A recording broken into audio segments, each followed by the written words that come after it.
Glaro glaro.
So sad to hear about ohhhhh.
Hello, everybody.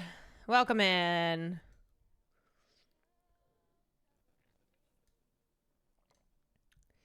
On the land side brings you down. Brings you down. Hi, everyone. Aw, Sam, thank you for the 27 months. Hexing, thank you for... Oh, we just going again? We're just back. Hexing, thank you for the 22 months. Bathtub Enjoyer, thank you for the 26 months. Katie, thank you for the 27 months. What's up? Always late. It's Casey Musgraves Monday. We got Jazz Friday. We got Musgraves Monday. I can be cold when I pierce my nose. Hope you're doing well.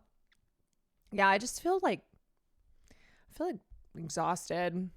Good on green. Good when you're putting your hands all over me. Been thinking of you. Aw, thanks. Rest in peace, Okie, the goodest of girls. Sleep easy in the big dog bed in the sky. Thank you to everyone who has sent like the kindest messages. So sweet. RJ, thank you for the 22 months. Be alright. Then it takes all night. It's a slow burn. Golden Hour's such a good album, I know. Oh, it's so good. Oh, thank you, Christian. Yeah, Sam has been staying here because there's just a lot of Okie's presence in her house, which is a little tiny house. So I asked her, I was like, are you okay if I go live? She's like, yes, please. Please. She went back to go get her laptop just to like get some work done. And she really wants to make Will and I dinner. So I was like, sure. That sounds good. So we've just been doing like big time snugs. I told her that Farley has to pay triple snug tax now. I was like, it's not an option. He knows. He knows he has to pay. He has to pay the tax. And now he has to pay it 3 times over. You know what though? For a pup who I know he does not like to snug. He only likes to snug on his own terms, which is fair. Okay. He's been giving Sam a lot of good love, so I'm proud of him. And this morning they were playing fetch and she throws the ball and I've never seen him do this before. He caught it in his mouth. I was like, that's my earbud. He's finally displaying the athleticism that I knew he was capable of. Farley's most perfect homophobic gay dog in the world. He is. Bro had no idea how he did that. It was crazy. He just like perfect catch. And I looked at Sam. I was like, he's never done that before. I didn't even know he was capable. I didn't know. Hold off on sending me links. I don't want to look at stuff yet. So I just let me talk about Okie and then we can talk about the other thing. So Sam will be live tomorrow night, I think, and she can obviously, Okie was her baby. And so I'm sure she'll share her thoughts and feelings, but did Farley get a chance to meet Okie before this happened? Oh yeah, we had lots of sleepovers. Those were my girls. Yeah, especially especially like the last month. So I'm going to pause the music. Especially the last month, we had a lot of sleepovers. So Oki was over here a lot, and Farley would kind of like he knew he couldn't get mad because she mostly she didn't really fuck with him. And so he didn't really have an excuse to be a brat. He could still be a brat though, but I'm not gonna lie, legit ugly crying about Oki. I know a lot of you have been upset and heartbroken as well over the loss of the best Let Me Know host. But for those of you who don't know, Oki, who is Sam Sandwich's beloved pup, was passed away yesterday, and she was sick with cancer, but her health had really taken a sharp turn for the worse in the last couple days. And yesterday, what was yesterday? Sunday. So Saturday night, at late, Sam texted me, and it was because she had brought Oki into the emergency vet because she was not doing well. And they basically were like, it's time. You know, she's really in a lot of pain and there's nothing we can really do for her. And they had offered then and there to put her down, and it was like 3 a.m. on a Saturday, and it was just too much. So Sam had called me, and I was like, okay, let's, obviously just bring her home, and then we can give her a last good day, and then I'll go with you.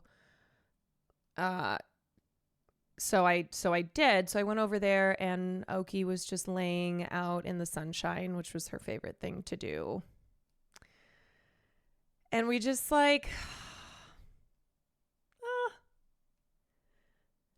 we just hung out, and she managed to she would always cry whenever she'd see me because she was so happy.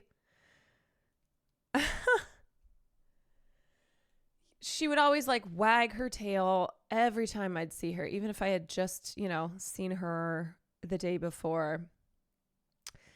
And she, even though she was so sick and was suffering, she still managed a tail wag, and I heard a little cry. And it was kind of I could tell it was her way of even though she was really hurting, it was I see you and I love you. And so we just hung out for a couple hours, and we just gave her a lot of love. Ugh.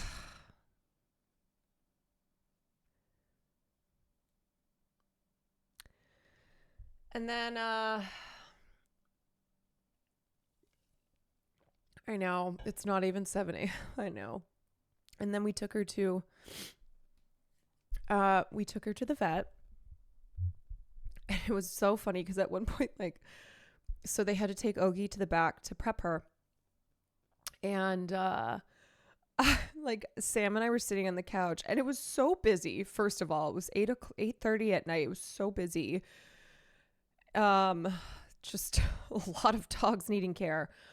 And I had my arm around Sam, and I was just holding her, and we were both crying. And then I was just trying to find the humor in it. And I said, do you think people think we're a sad lesbian couple?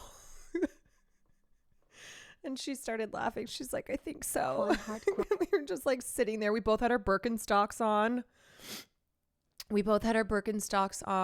And I was wearing a flannel. And I was just holding Sam, and we were crying. And it's one of those odd things where people are there with their pets. One person, their pet had hurt their paw on a glass door.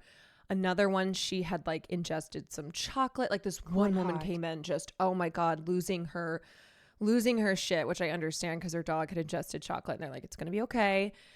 Another couple was sitting there. I don't know what was wrong with their dog, but there's kind of the sense of like everybody knew why we were there. And it's almost like I could sense people like holding their pups even tighter. Yeah, that moment when you realize the world doesn't stop when your world feels still, it's fucking crazy. Yeah. Yeah, it was like our sadness, Sam's sadness was a different kind than the people's who were, the rest of the people who were there, because they were there,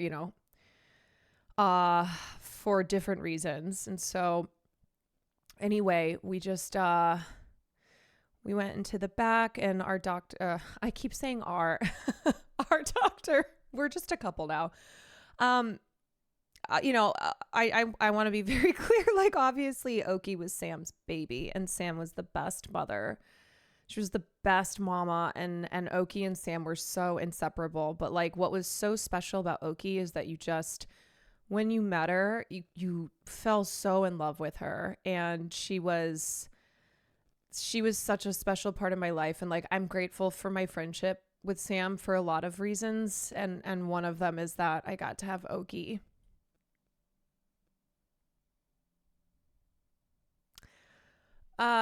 How long had Sam had Oki?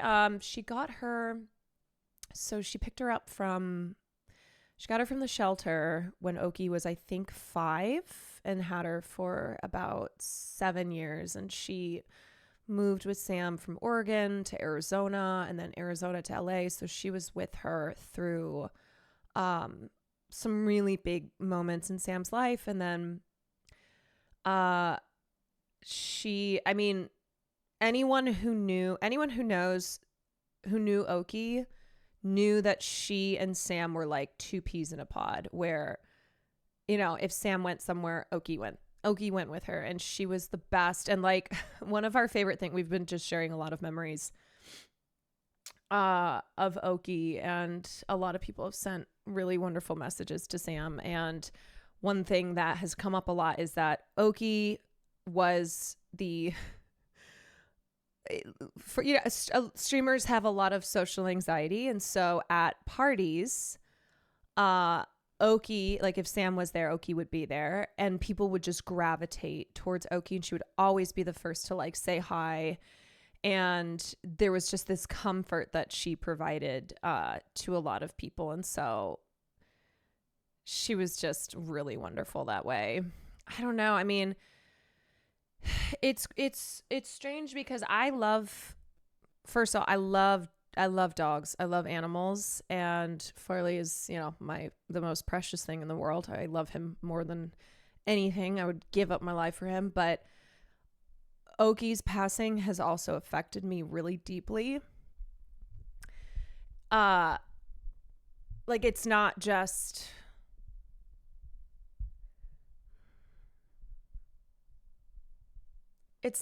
like my friend's dog.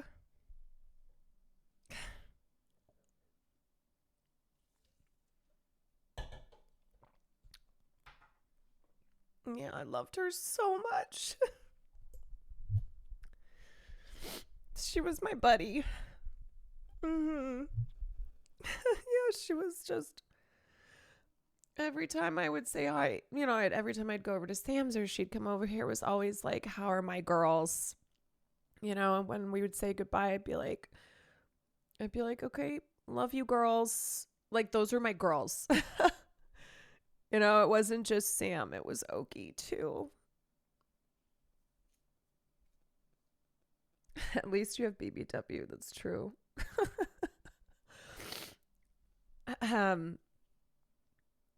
How beautiful is it that she made such an impact on so many people? I know. And Sam was like, Sam hates crying on stream. And so we both took yesterday off, obviously, and she's taking tonight off.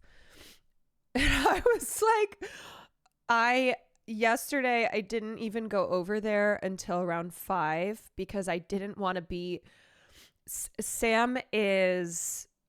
she's a person who handles her emotions very differently than I do. And by that, I cry way more, and I'm like much more, I'm much more sensitive. And I didn't want to, this was her baby and I didn't want to just show up and be, have her comforting me. So I was at home just like, okay, like get it all out.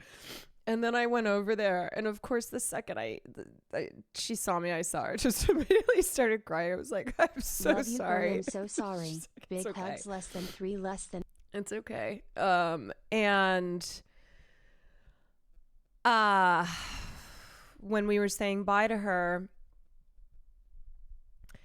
thanks, Austin. Yeah, when we were saying bye to her, we were in the room and we had laid out a blanket and we were both just leaning over her, and Sam, afterwards she was like, thank you for coming with me. But really it felt like, thank you for letting me be a part of this. And, that was something that like she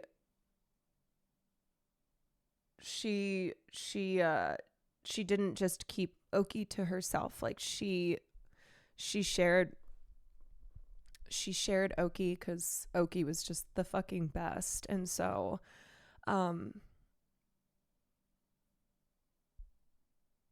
yeah, I loved seeing Oki on stream. Genuinely cried yesterday seeing the news. It's so hard, man. It just sucks. It just sucks so much. But the doctor was really so sweet. She was wonderful. And afterwards, we just sat there. And I had never experienced something like that before, because when our family dog passed, I was in LA, so I was not there.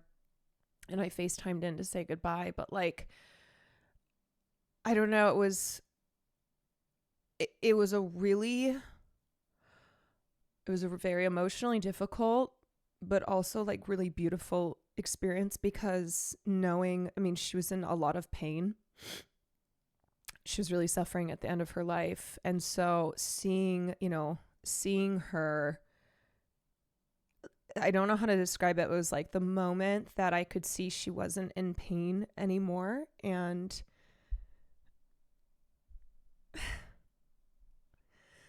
we just kept telling her, like, you're just gonna have a nice nap. You're gonna go to sleep, and it's gonna be a nice sleep.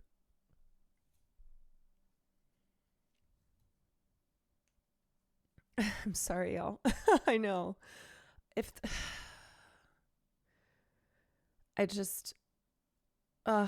That it's a type of love that's so pure and so wonderful. And when there's so many bad things in the world, humans just always hurting one another and hurting animals, and just capable of, humans can be capable of great things, but also capable of terrible things. And like, our pets, our animals, it's a love that really is so unconditional. And it's such a privilege, I know, to have them in our lives. It's a really beautiful bond that is a unique one. And I don't know, I always think about the fact that like our pets are a part of our lives, but we are their entire life, Like I think about Farley, and we rehomed him when he was very young, too young. He was like 7 weeks, and his whole life he's only known us, And unfortunately, I wish they could live forever, but they can't. And so we are their whole life.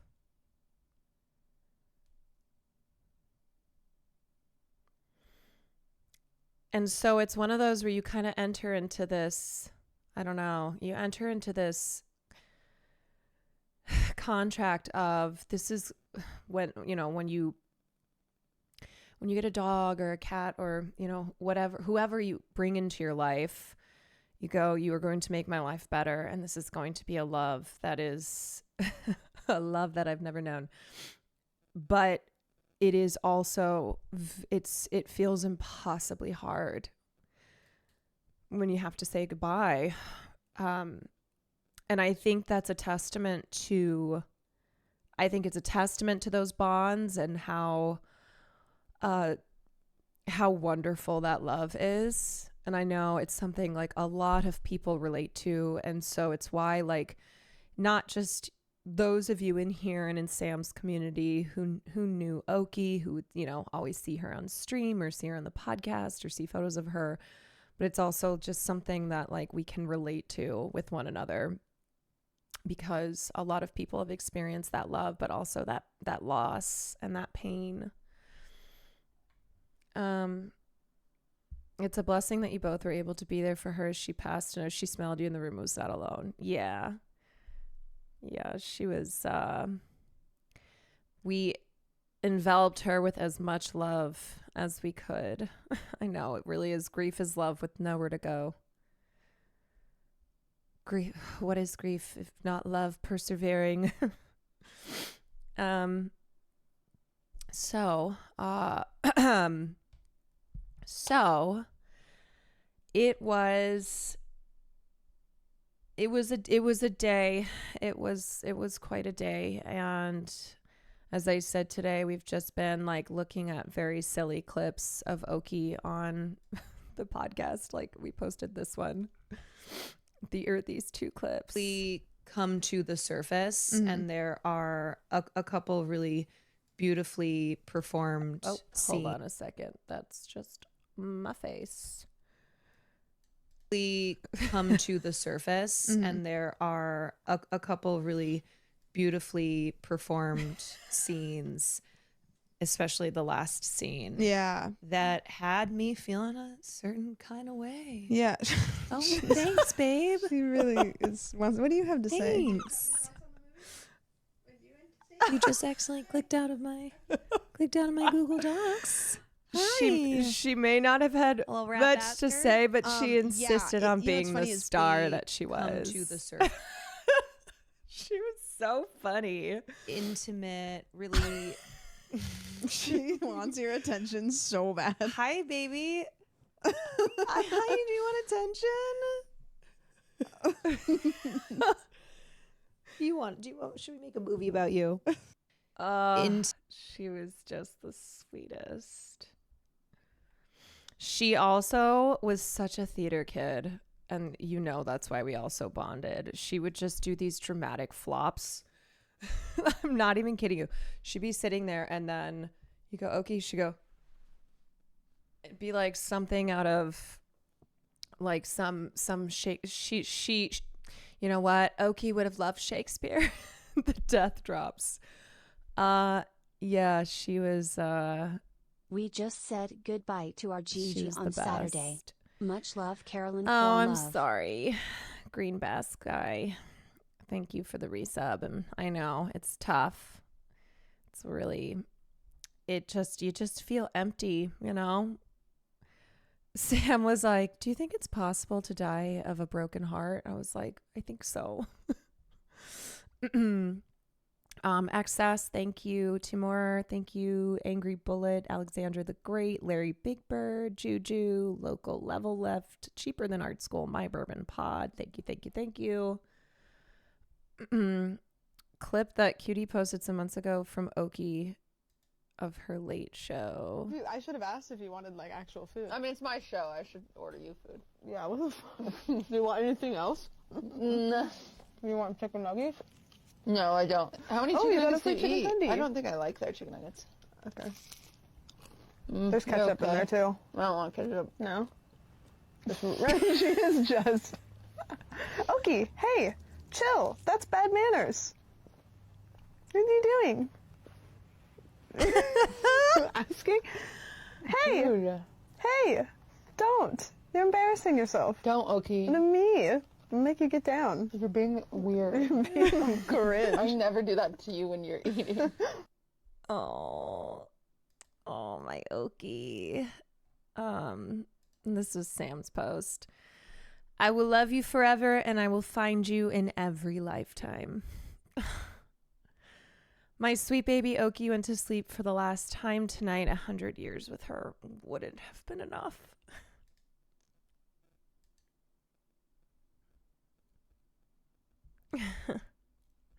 Oh, Scum drew a picture of her.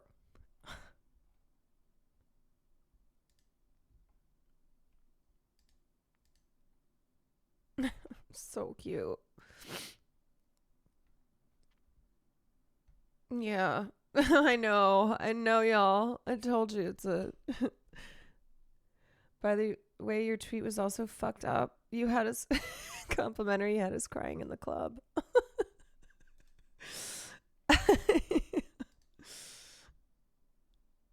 Oh.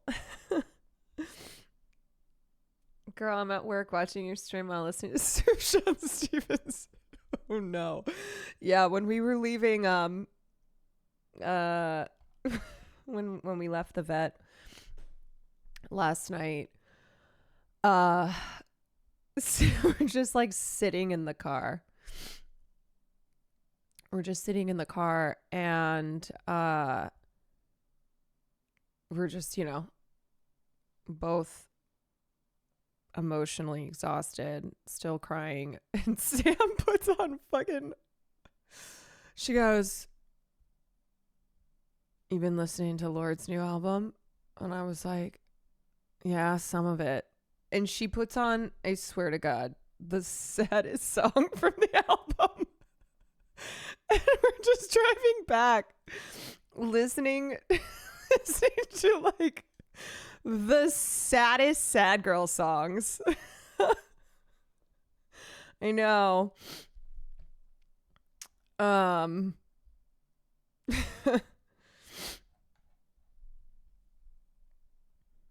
Yeah. We also were just like trying to find as much humor as we could yesterday. And one of the things that we were kind of laughing about was, so on the form Sam had to fill out, she's having Oki cremated, and the options were individual or communal. So we both were kind of like, what is communal? Like, just, so did they just do a bunch at once and then you kind of just get a scoop? Like, we're just have, Sam called it a cremation casserole. Yeah, there she we were like, what the hell is communal cremation?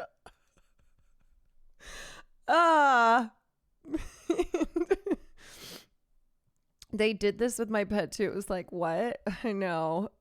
It was like, it was just one of those things that we went, well, hold on a second. I know. Is there a communal option for humans? I don't know. I don't know. But I think it's because it's cheaper. Yeah.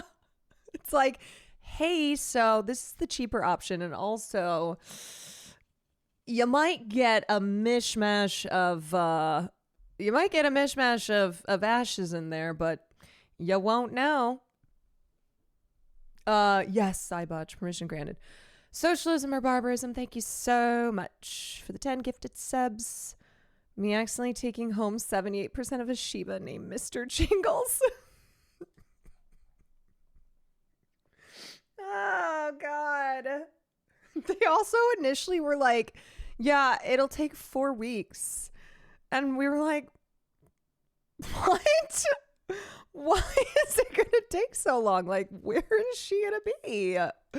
Hold on a second. Did you tell them about the guy that came out to get Oki? Oh, no, I didn't. I haven't told all details because I didn't know if like there were things that you wanted to share by yourself on the stream. But okay, so I will tell this. You can, I don't care. So Sam had called them ahead of time to just be like, hey, so can you make a note that Oki is going to be euthanized so that when I show up, I don't have people being like, so what's going on? And the woman at the reception desk, who was really, really lovely, was like, of course, of course. And so I walked in because Sam was trying to find parking. And I was like, hey, I'm here with Sam and Oki. And I just wanted you to know that we're here. We're just struggling with parking. Classic. And so eventually then Sam comes in with Oki. We found a spot. And we're sitting there waiting, and then one of the vet techs come out, and we like walk. He's like, "Oki," looks at his thing. We walk over, and he goes, "So what's up? So what's going on?" And Sam just looks at me, and I was like, I mean, she was like, yeah, she's I was like, she's being euthanized. And then he was like, oh, okay. Yeah, I know. It was a very like, what's up, girls? What's going on? Like, all right. Can I do maybe I can do some charades here. Maybe that will make this a little less awkward of having to like speak the words out loud, especially with all these other people in the waiting room. But the vet was an angel, and another funny thing that happened is when we were in the room waiting for the doctor, and we were sitting with Oki, and then so essentially they're like, take your time and then hit the blue button when you're ready. And it's like, okay, well, you're never going to be ready. So there's just this, I guess I'll just fucking hit this button.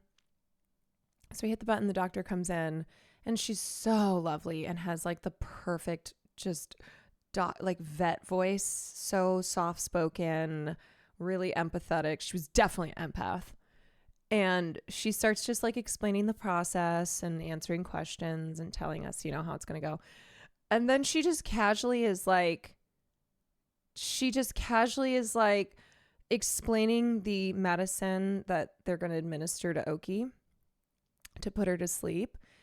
And she just casually mentions that, like, she's like, oh yeah, Michael Jackson loved like, this is the stuff that Michael Jackson loved. And we were like, oh,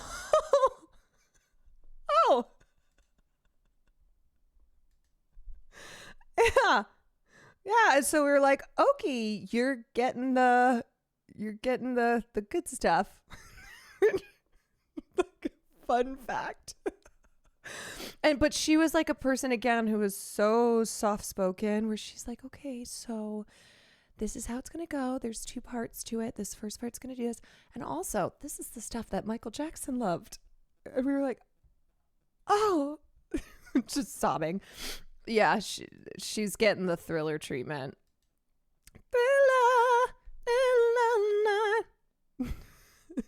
This, the MJ treatment. Yeah. We're like, okay, this is high quality stuff. But it was really funny. Like, it was honestly, we needed that, right? We needed a little bit of levity, because it was just otherwise so heavy. It's just really, really intense. Sarah, thank you for the resub. Coco, thank you for the Prime. Steady Op, thank you for the 15 months. Only the best for the best. So anyway, yeah, it was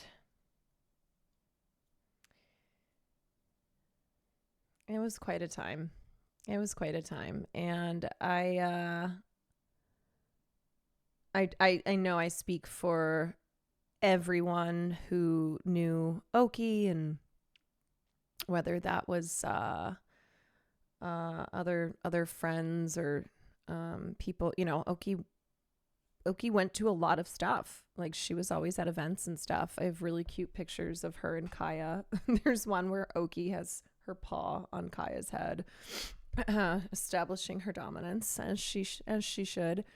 But I speak for everyone, and then also people in our communities, all the knowers, that we will all miss her very much. We'll all miss her very much. She was really one of a kind. She was the best of the best. You know, everyone says like, oh, my dog's the best, but I'm gonna let you in on a little secret. Oki really was the best. She was just goodness personified. She was she loved humans very much. And she didn't discriminate like Farley does, where it didn't matter if you're a guy with a beard and long hair. Wake Wilder, Oki would have loved you. Oki would have loved you very much.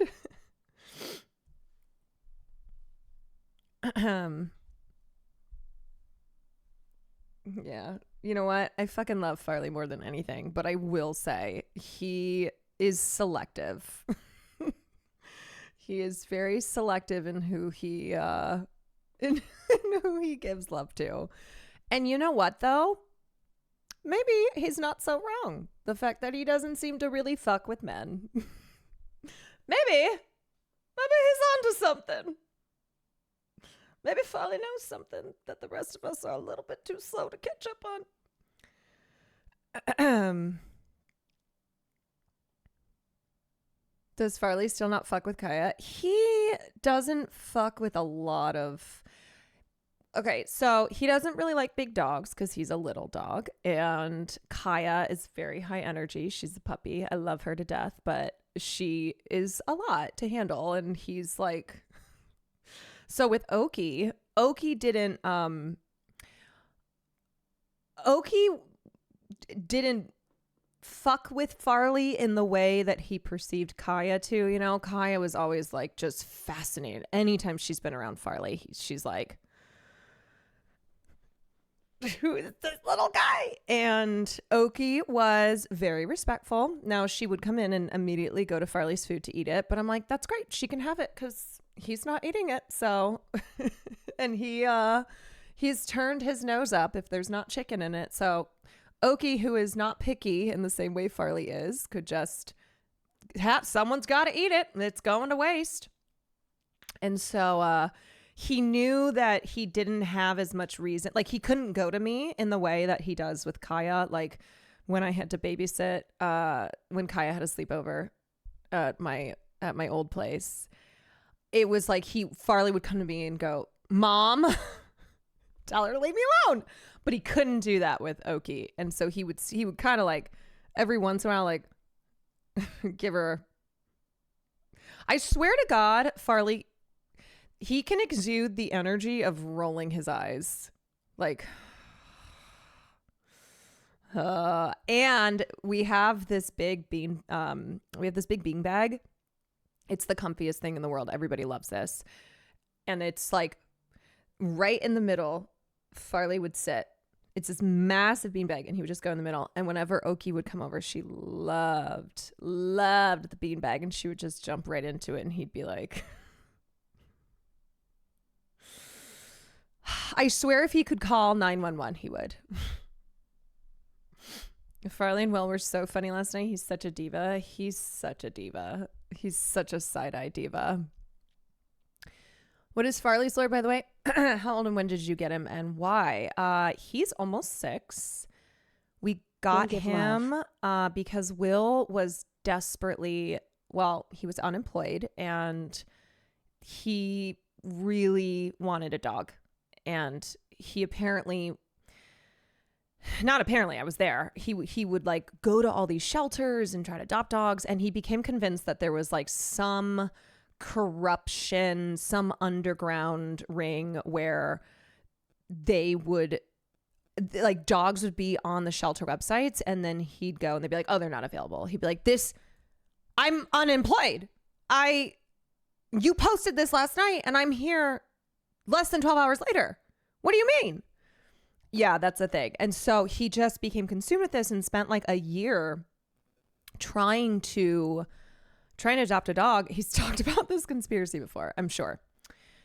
Oh, he was very unemployed. Yes. And he finally was like, I kept telling him, I was like, don't get your hopes up. Don't get too attached, you know? And there was one dog that he just really fell in love with and thought that he was going to be able to take that dog home. And then it didn't happen. So then he threw up his hands. He's like, I'm done. I can't do this anymore. I can't get my heart broken. I can't deal with this corruption. So I said, okay, how hard can it be to find a dog? So one day when I was at work, I just went on Craigslist and I typed in dog, and there's a lot of scams, to be clear. Okay. A lot of scams and schemes on Craigslist. So if you go this route, I recommend like being very cautious. But anyway, so I'm like scrolling through stuff, and then I see this advertisement for like a rehome situation. I went, okay. And there was one picture. I was like, well, that's the cutest thing I've ever seen. It didn't even look like a dog. It looked like a little bunny. And so on my lunch break, I had called Will. I was like, okay, I think I found an option here. And he's like, oh, he wouldn't hear it. He said, no, it's bullshit. So I was like, okay. So I went out on my lunch break and I drove to this house. The woman brought him out and she told me the story, which who knows if it was actually true, but that he was supposed to be for her niece, but then there was an issue with the niece and they had this older dog and blah, blah, blah. And so they needed to they had to do something with this little puppy that they had and they couldn't keep him. So she's like, I need to rehome him. And I was like, great. And I FaceTime Will and I was just holding Farley. The woman was actually Corella and they had one left over. I was just holding him and I said, I got him. I found him. You're going to have to bring $400 down here because I have to go to this meeting. And I said, and apparently there's more people who are coming later today. And I just kind of was like, so get a move on it. And he got in his car and he drove down and he took Farley home, and after work that night, I went over to his apartment, and Farley was so scared. I mean, he was so young. He was so scared. He wouldn't eat or drink. He just kept like crying, and we looked at each other and went, oh my God, what have we done? Oh my God, did we break him? What happened? And for hours, we were just trying to get him to just have a little bit of water or have a little food or something. And then I remember we were sitting on Will's rug in his living room, and we had this toy that Will had bought from like TJ Maxx, and we were just it was like 2 a.m. No, that's so normal. Yeah. I mean, for people who had never had, like, this was our first time and we just thought we like had fucked up. And we were just kind of like exhaustedly throwing this thing to one another, and then suddenly he perks up and I remember he just like hops over to where Will is, and we're like, oh, so we start playing monkey in the middle, and it was just like a total change in his demeanor, and he's going back and forth between us. We're like, oh my God, we're just crying. And then he was thirsty, so he drank some water and then he had a little bit of food, and then he passed out. And that night, like, we looked at each other. We just went, we can do this. We can do this. We can. Here's baby Farley. Yeah. Sorry, I know this is a long roundabout way of answering your question. Hello. Also, Hassan's puppy voice just kills me. Ooh, get it. Ooh, get it. Ooh. Look at his little baby teeth. Who's got the at last clip? Where'd it go? Where is it? I love when he's like surprised, like, where did it go? I don't understand. He literally thinks this is sorcery. Hey, oh my God. He's like, where's the bone, wizard? So tiny. What manner of... Where'd it go, Farley? Where'd the bone go, dude? Right here. Oh, he's so tiny. And then, yeah, that was it. And now it's been almost, he's almost 6 years old. So anyway, I I just had a memory too. One of the last times that Oki was here and Farley was kind of being a brat, and I was like, you are bullying an old lady who has cancer. I just need you to know that. Okay, you're being mean to an old lady who has cancer. Is this how I raised you? Is this how I have raised you? You bring shame to this house. You said he bullied a cancer patient. You've brought shame to our house. We need to kidnap scientists to make our pets live forever. It's like, you know what, Brian Johnson, can you put your money towards something like that? Nobody gives a shit if you can achieve immortality. Okay, you just look like you've had a lot of Botox. That's all you've seemed to have achieved. How'd you land on Farley? Well, initially we had named him Princeton because Will's from Princeton, New Jersey. And then that lasted like a couple days and we went, I don't think so. And so we landed on Farley, named after Chris Farley. And we're like, yeah. Oki's name was initially Boomer, which is so funny. Okay, Boomer. Can you imagine? Boomer in Princeton. Thank God. Thank God we had a name change there. I know.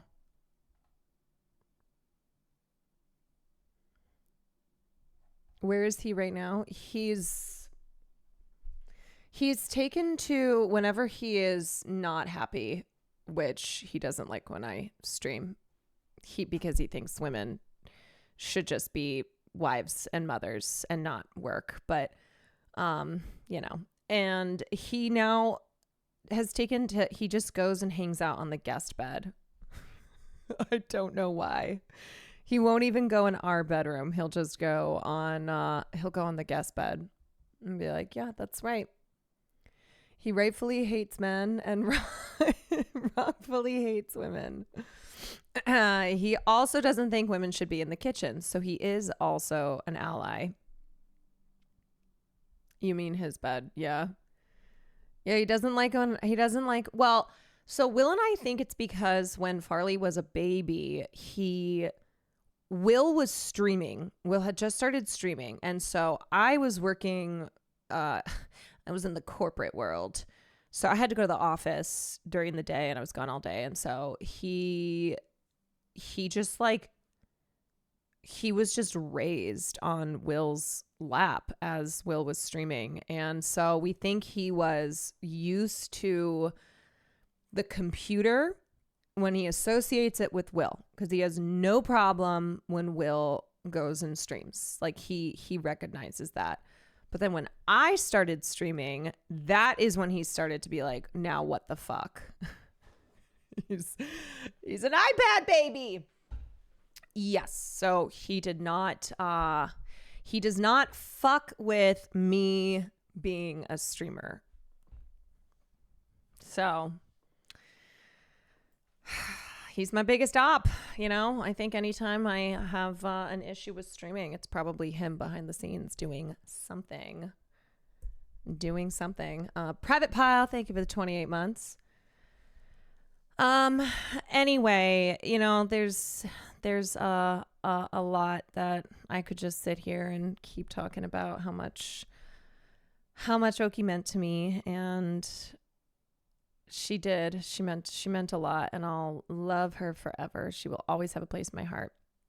But also I know Sam will be going live tomorrow night and will of course talk more about her baby. So I just want to say thank you to everyone who wrote messages, who loved Oki the way that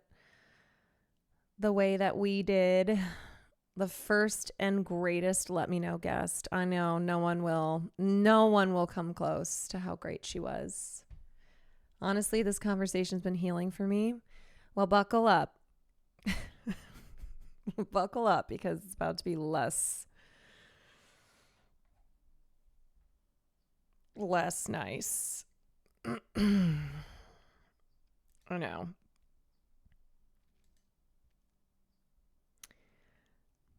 I'm just like, okay, am I am I done with this part? I'd like to just give it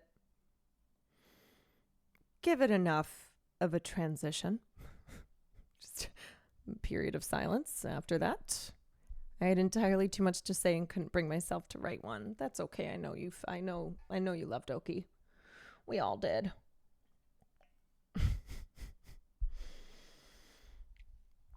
Yep.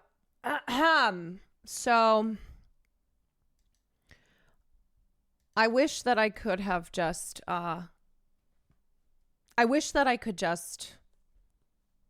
mourn Oki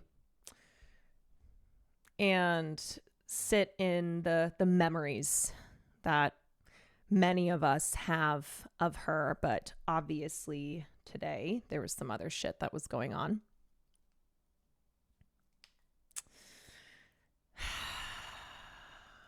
So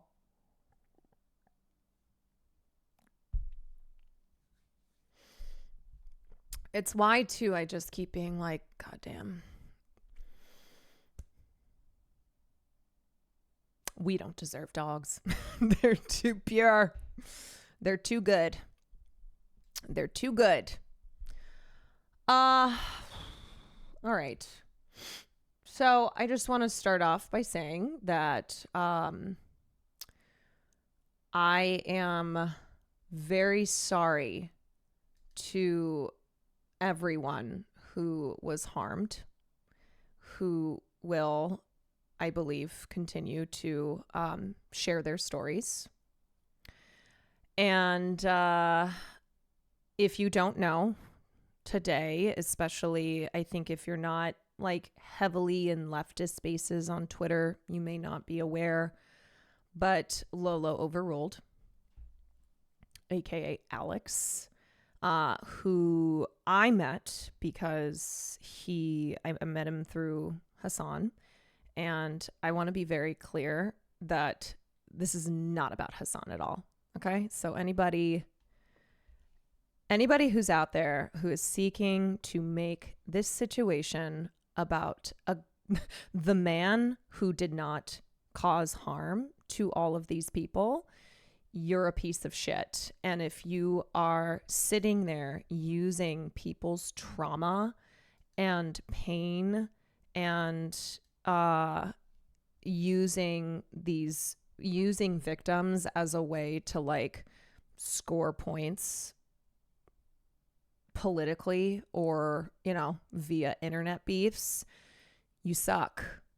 You do. And unfortunately, this is something that happens all the fucking time, where it never is about the victims. It's never about the people at the center who were harmed by the abusive behavior of usually a man, and they always get lost. They are always pushed to the side. And so not only are they harmed initially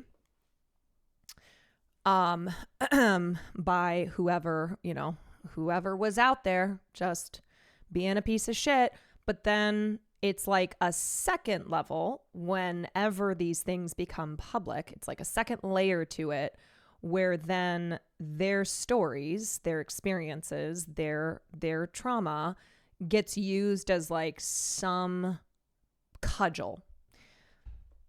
Whether it's what we've seen happening with the victims of Jeffrey Epstein,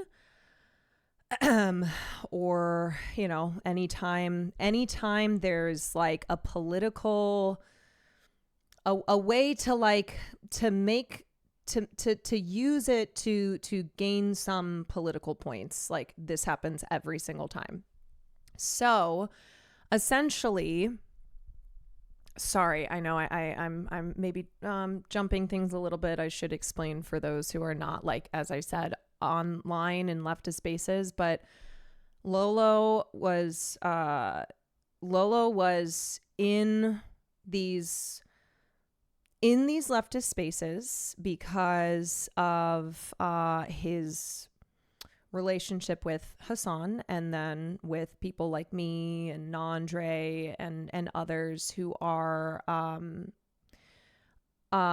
people who became friends with him, who bonded with him over our supposed shared morals and politics. And he is also was a public defender and a content creator. I think some people probably recognize him from TikTok, but that's how a lot of us in like the Twitch space came to know him. And so a lot of this really kind of started, I think, last night, but a lot of mostly women. There are, I think, some people who are not women who were sharing their stories as well, but started sharing their experiences with him that point to a pattern of abusive, predatory, sex pest behavior. And in any way, so it's kind of, this happens every time where it something finally breaks, and then you find out that like there had been people in the past who had tried to kind of ring the alarm bells, who tried to say something, but felt like they couldn't, or they were kind of waved away. And so then when the dam finally breaks, then you have so many people who are sharing their experiences or attesting to this being really a pattern of predatory behavior. And it's so frustrating because when this happens on the left, which, let's just get something straight, okay? Misogyny is not confined to one political space, okay? To one set of political beliefs. Unfortunately, misogyny is so endemic in our society. It is deeply ingrained culturally, and so across the political spectrum is the issue of misogyny and sexism and abusive behavior. So that being said, there are extra layers when it is somebody on the left who espouses the morals and principles of progressive beliefs. Because one, you can see how someone can use the rhetoric, can use the language of progress to get people, get people to put their guard down, to present themselves as like one of the good ones, to earn people's trust. So then when they are harming people, they do so undercover. I noticed that there were a lot of people who were very quick to disbelieve the numerous stories that were being shared over the last 24 hours. And I will tell you too, there's going to be more that will continue to come out. And what happened was, because for reasons ranging from people having a parasocial relationship with him, people having a parasocial relationship with Hassan, who a lot of people associate Alex with, people not wanting to believe because Alex is in pro-Palestine, progressive spaces, that there was just this immediate dismissal, and a lot of the hand waving, a lot of the language that was used is the same thing that you see when someone on the right is accused of abusive behavior, when someone who you disagree with politically, and so therefore have no problem with recognizing like, acknowledging them as an abuser. When it comes to like one of your own, especially it seems on the left, because it's like we have a harder time, we can see, oh, people, men on the right, oh, they don't hide their misogyny at all. They like talk about how women, women are whores and need to be dominated, and they're very sexist and misogynistic. But like on the left, no. We've got the good politics over here. So like let's just hold on a second. I saw people dismissing allegations because they came initially from sex workers. Yes. And oftentimes with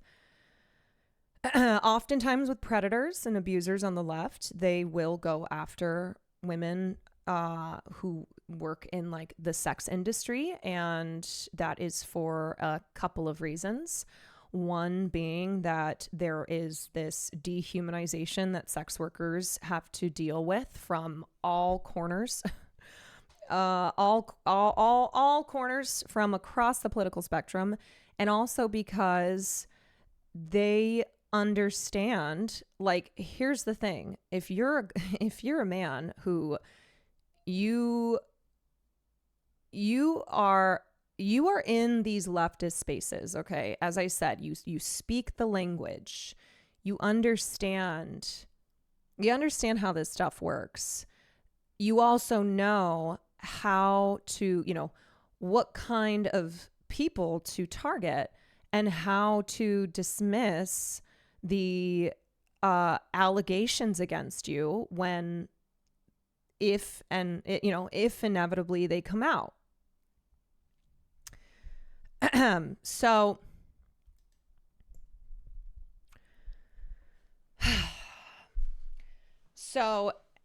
again, to everyone who was harmed by him, and especially those who have like tried to say things over the years, I'm very sorry that you were not believed, that it was hand waved away for whatever reasons. And I can't imagine how frustrating it would be to have been a person who over the years has tried to be like, hey, this is not a good person. We shouldn't, why is this person keep being in these spaces that like they're preying on people? They are, they shouldn't be in these positions of power. And to have to see someone only grow in notoriety, gain more clout, and feel as if you are forced into silence because to say something, maybe you have said something, but to like keep trying to say something is like, oh, well, you're hurting the cause. Okay. Oh, well, you're making things, you have to consider all the implications here.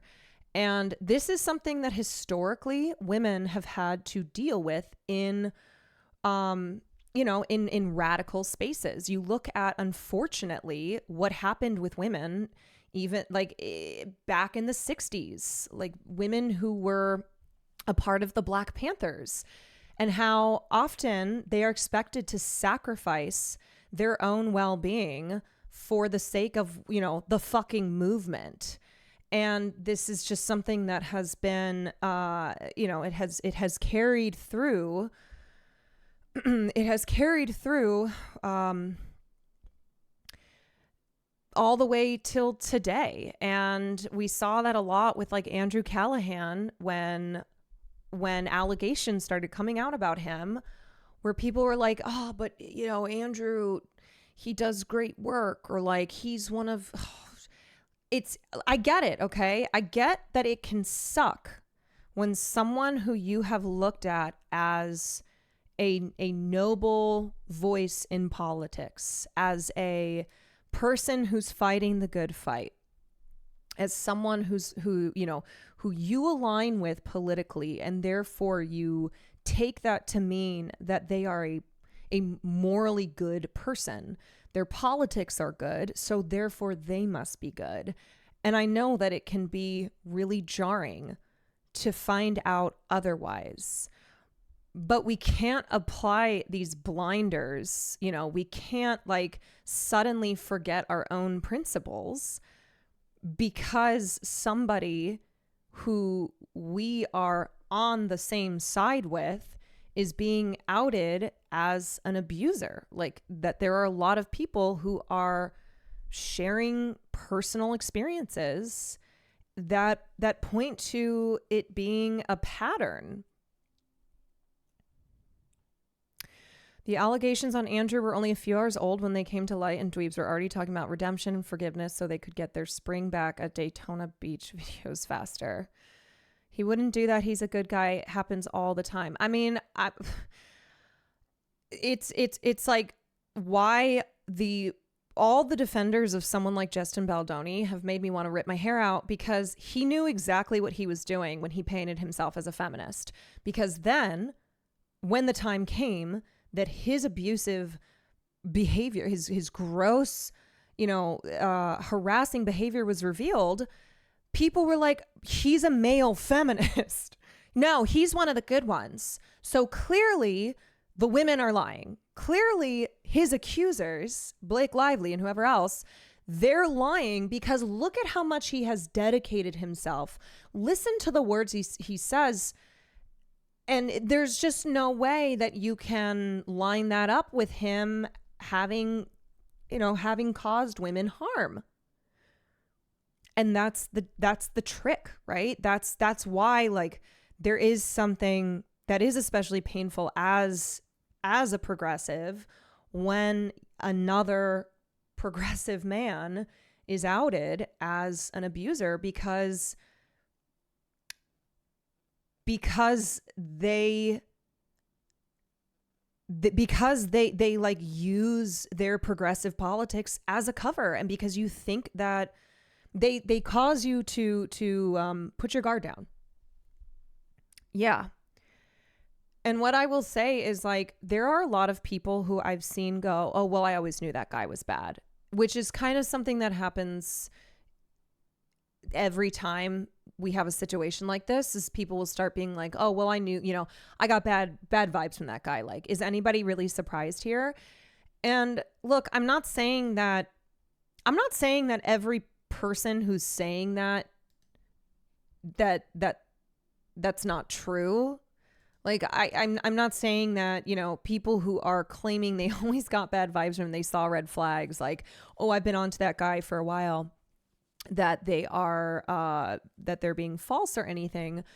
But I think it's also important to recognize that a lot of times abusers don't present themselves so openly, that a lot of times it is a shock. And I don't think we're better off by being like, oh yeah, that guy always gave creep vibes. Because I think often the issue is when somebody is able to convince a lot of people that they are, that they're not engaging in really problematic bad behavior. And I also think that can run into the issue of being dismissive of those who have been harmed by this person, or those who are like learning for the first time that this person they were either friends with or that they looked up to, or whatever positive relationship they had, whatever security they felt in that person, that they're an idiot, right? That like, oh, well, something is clearly wrong with you. It feels kind of blamey too. Like, I didn't believe you didn't notice their vibe. Totally. And so I just think that like, we don't need to do this every time. We don't need to be like, oh yeah, well, I knew that guy was a bad guy. What purpose does that serve? Aside, like, if that serves no other purpose except for you to establish that you've just got a foolproof predator radar, then I think you need to reconsider what those kinds of statements do, And so were the two of you close? Were the two of you close? I would say that he was a person that I felt I was friends with. Obviously not in my close circle, but he was a person who was adjacent enough to Twitch that he kind of understood this world without being a streamer. And so I appreciated that. I appreciated having someone I felt could understand, you know, the difficulties of like being a leftist in this space and can like, you know, commiserate and whatnot. And also I thought like I was a person who was blindsided. I'm going to be completely real about that. And I'm not going to sit here and act as if I knew all along, because first of all, what does that say about me if I had known this person was a bad guy from like the moment I met him and continue to like have a relationship with him? So no, I am disgusted. And I'm also, you know, it's one of those things where because I can't believe the scope of this too. I mean, how many people and for how many years this seems to have been going on, that I am a woman who talks all the time on my stream about abuse of power, about you know, sexual violence in our culture. Like, this is something that I care deeply about, and I talk a lot about you know, trying to have these conversations and understand things like coercion and understand how the way that like rape and other forms of abuse are presented in the media is often not what happens in real life, and therefore it leads to this disconnect in understanding like how prevalent abuse is and what it looks like too. And so no, so I it's like I'm sitting here going, I can't believe that this person that I had been friends with was doing a lot of the things that I talk about these types of behaviors on my stream all the time, and I try and educate people. And so it sucks. I feel terrible, and I feel terrible for all the people who were harmed by him. And, you know, I do hope that he can get better, because I don't want him continuing to harm. But the other thing too that I think we have to start having conversations around is this idea of sex addiction. Because I have seen quite a few people almost like excuse his behavior as that of a sex addict, which, bear in mind, a lot of times when abusive men are outed, they'll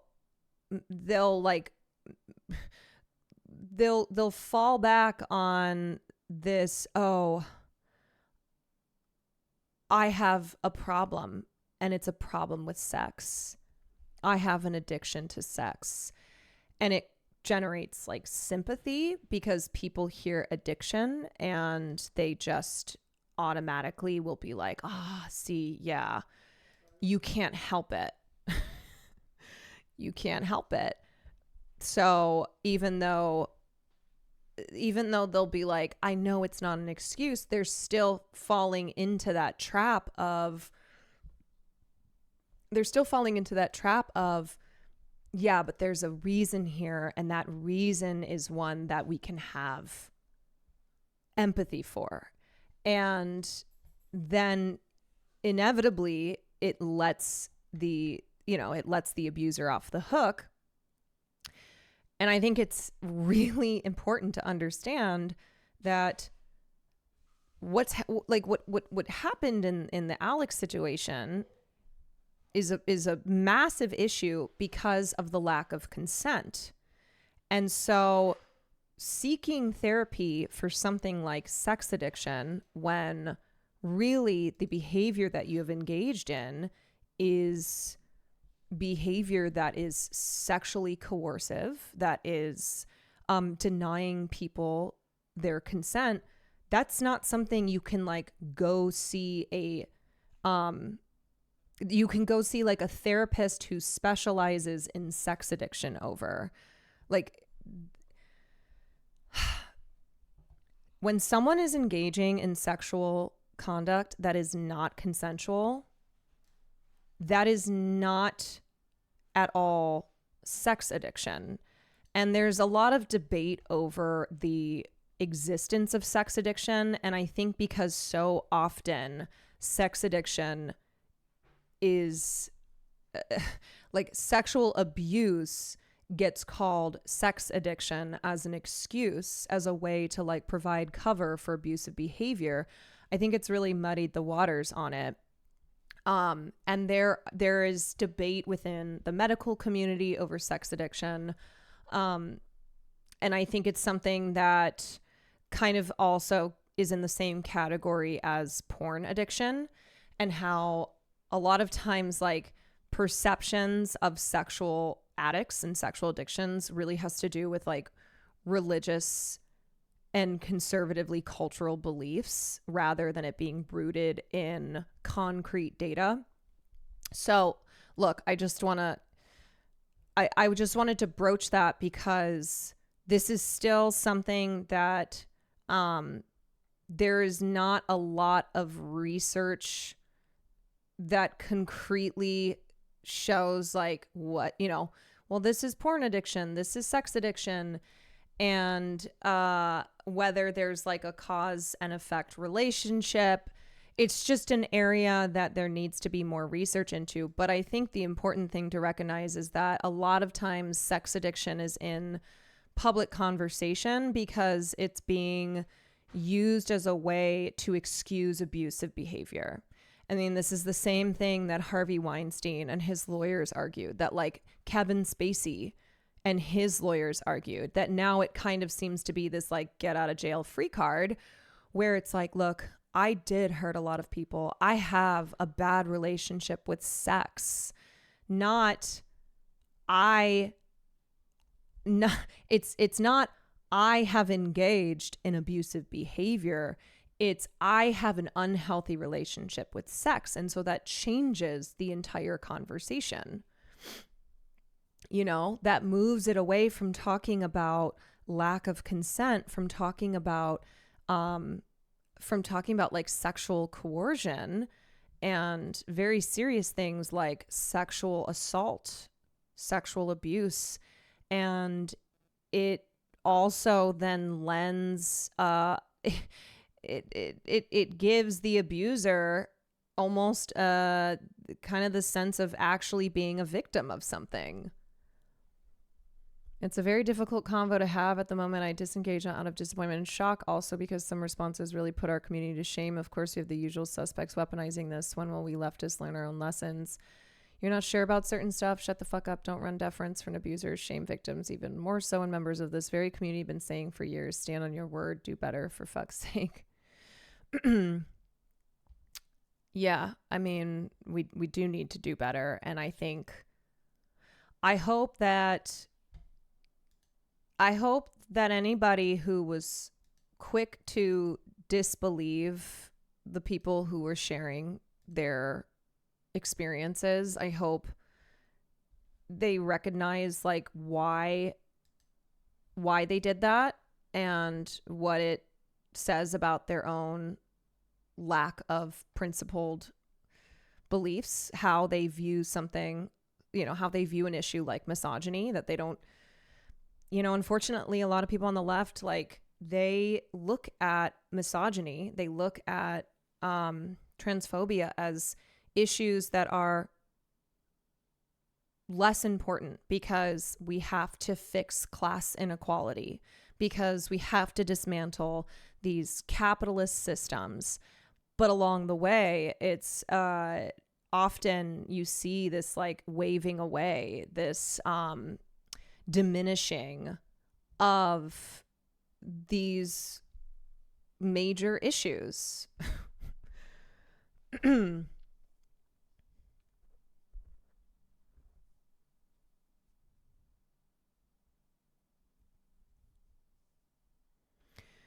It reminds me when a dude will pressure someone into sex because they have blue balls. It's using pity to manipulate people.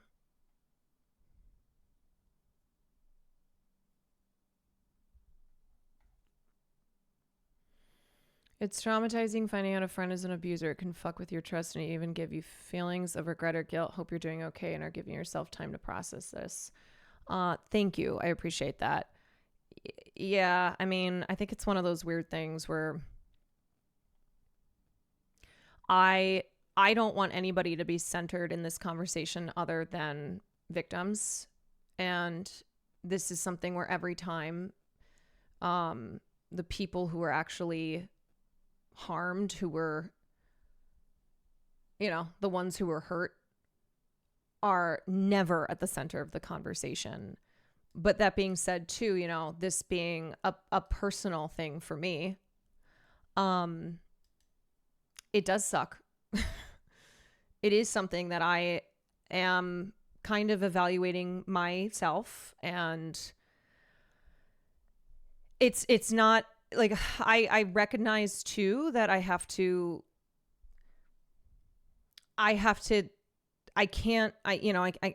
don't want to just bash myself over the head too much, but I've never been in a position like this before. Like I've never had something like this happen where I kind of look around and I'm like, oh my God, I didn't see this behavior at all. Like I didn't recognize, I didn't put things together. And I will say though, that what you shouldn't do is the thing where people go, well, he never hurt me. Well, I never witnessed that, so therefore he didn't harm anyone else. Like, of course you should never do that. It's more of a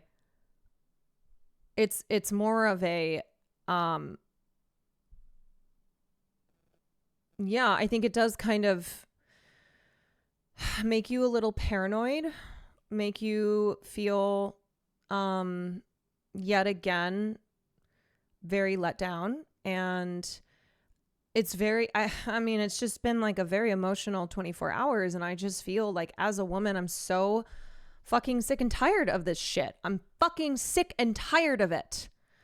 I am so tired. I'm so tired, and I am sorry. I am so sorry that this happens all the time, and it feels like as a woman on the left, I can't do anything about it because we still we still, when it comes to like putting men in positions of power, of like deferring to them,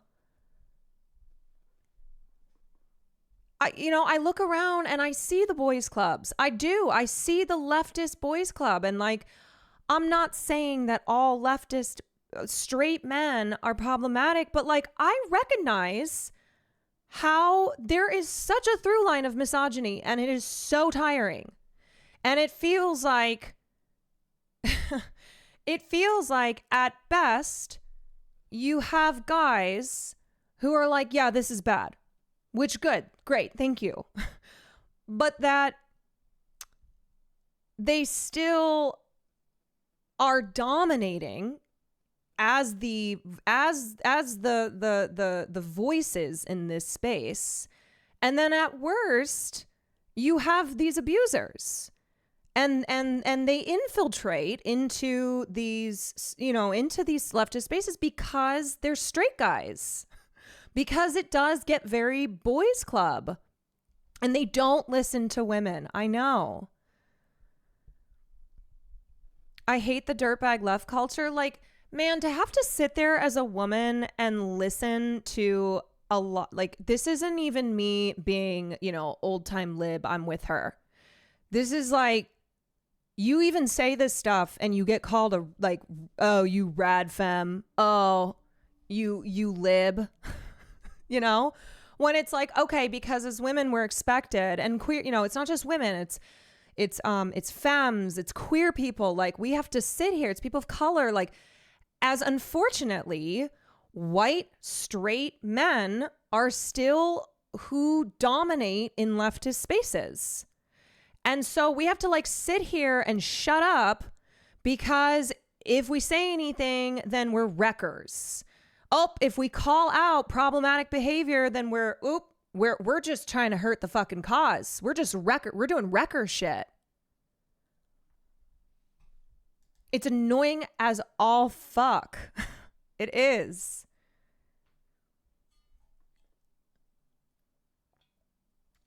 I mean, I told you guys that the last journalist who called me and only wanted to talk about straight male leftists and talk about how men, we got it was just about the culture of straight men. I was like, why are you even speaking to me? Why are you even speaking to me? You clearly don't want to hear anything except for me to speak about how great these guys are and how we have to be reaching out to young men, because young men are the only ones struggling with issues of isolation and loneliness and mental health. No, let me be very clear. The whole conversation around young men that has really been a big part of the manosphere, and just talking about how do we get these men back? How do we de-radicalize them?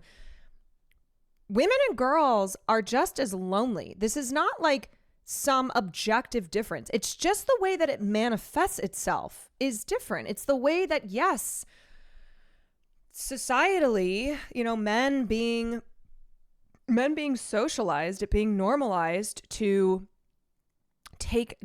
express this loneliness, these negative feelings in this way. I don't know. Yeah, you mean people are people? Yes, people are people. And I've been sitting over here talking about how also, young women being radicalized, talking about how nobody fucking takes this shit seriously. Everybody just looks at oh, Candace Owens and all this other pop culture and celebrity stuff as oh, that's just silly. That's silly girl stuff. And I'm you don't take any of this shit seriously because it's women things, because it's just girly stuff. I know that this is not what this conversation is about, but it relates to it too. It does. I just feel I reached a breaking point and then I passed it. And so the shit today, seeing yet again leftists who are speaking in the exact same ways as if they were on the fucking right. I'm yep. And this is the problem that I've been trying to talk about. And when I try and relate this into, these very public facing cases that have a big spotlight on them because you have celebrities involved, and it all gets dismissed because it's not, oh, sorry, this isn't real important stuff. This isn't we're not fighting capitalism here. Yes, we are, first of all. Okay. All this shit is connected. But I'm a lot of you who think that you are principled leftists are just parasocialists. Okay. You are just chronically online, and you're going with whatever man that you're a fan of says. And you wait until, and I know I'm going to call your asses out. I know that there were those of you who waited to hear Hassan condemn. And that was only then when you would condemn, because you are not actually principled. You are a parasocialist who gets all of your opinions from your Twitch streamer.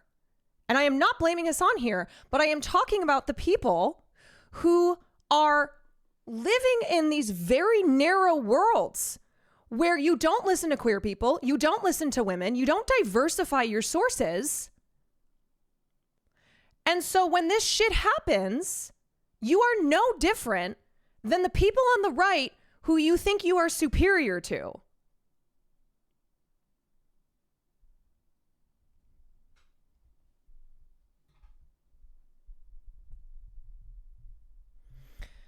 And labeling it as drama, I know. Everything is labeled as drama. It's so frustrating. Yes, like calling it drama, that is you being chronically online.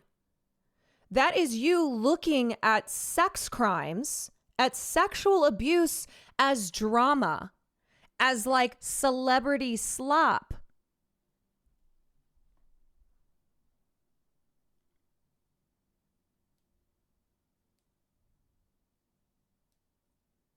It is so exhausting. And what happens too is that if Hassan doesn't cover something, and look, he's one guy and he's great at what he does, but he's, you know, very like you have to not just rely on one person to form your opinions, to to tell you how to think and feel.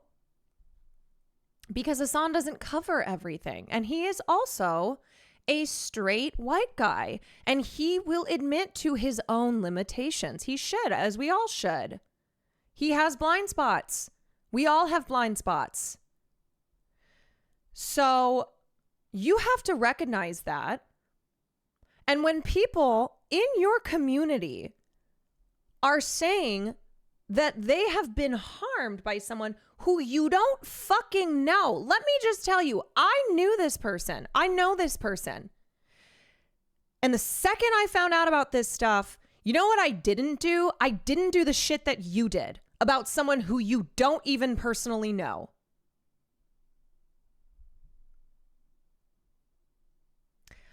I looked at all this. I recognized the pattern of predatory behavior. I saw yet again how this was a man who used his power, his privilege, his proximity to clout, to people whose names that he would use as a way to, as a way to prey on to prey on vulnerable people.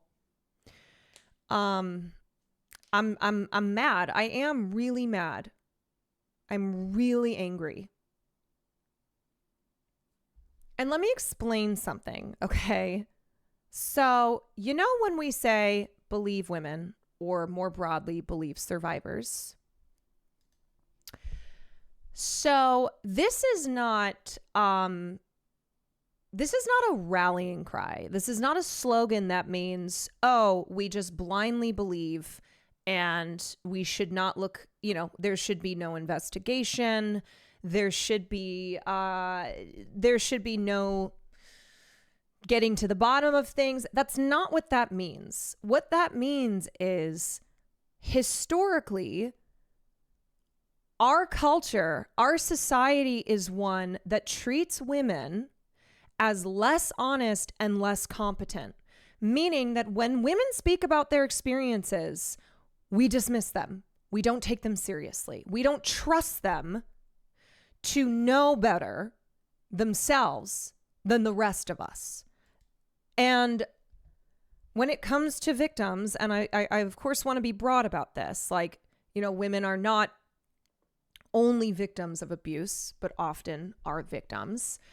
When it comes to victims, we always question them. We always question, what are they wearing? Well, what did they do? Well, how did they deserve this somehow? And we never do that in regards to the person being accused of violent behavior. And so the mantra of believe women, of believe survivors, is supposed to be an appeal to take allegations seriously, to create a space where people can come forward, especially when you are, you know, when you are marginalized, when you are when you are in a position where the person you are accusing has more power, has more, you know, is of a, you know, a gender that provides them privilege of, you know, whatever their statuses are. It's supposed to be to change the status quo of not believing women, of not believing victims of abuse. Victim blaming is still a major part of our culture. And change has to start somewhere, which is why there was this attempt to shift the culture. I mean, this was before the Me Too movement, but obviously the Me Too movement was a global thing that was looked at as finally this opportunity to shift our culture that is rooted in abuse, that is one which we refer to as rape culture.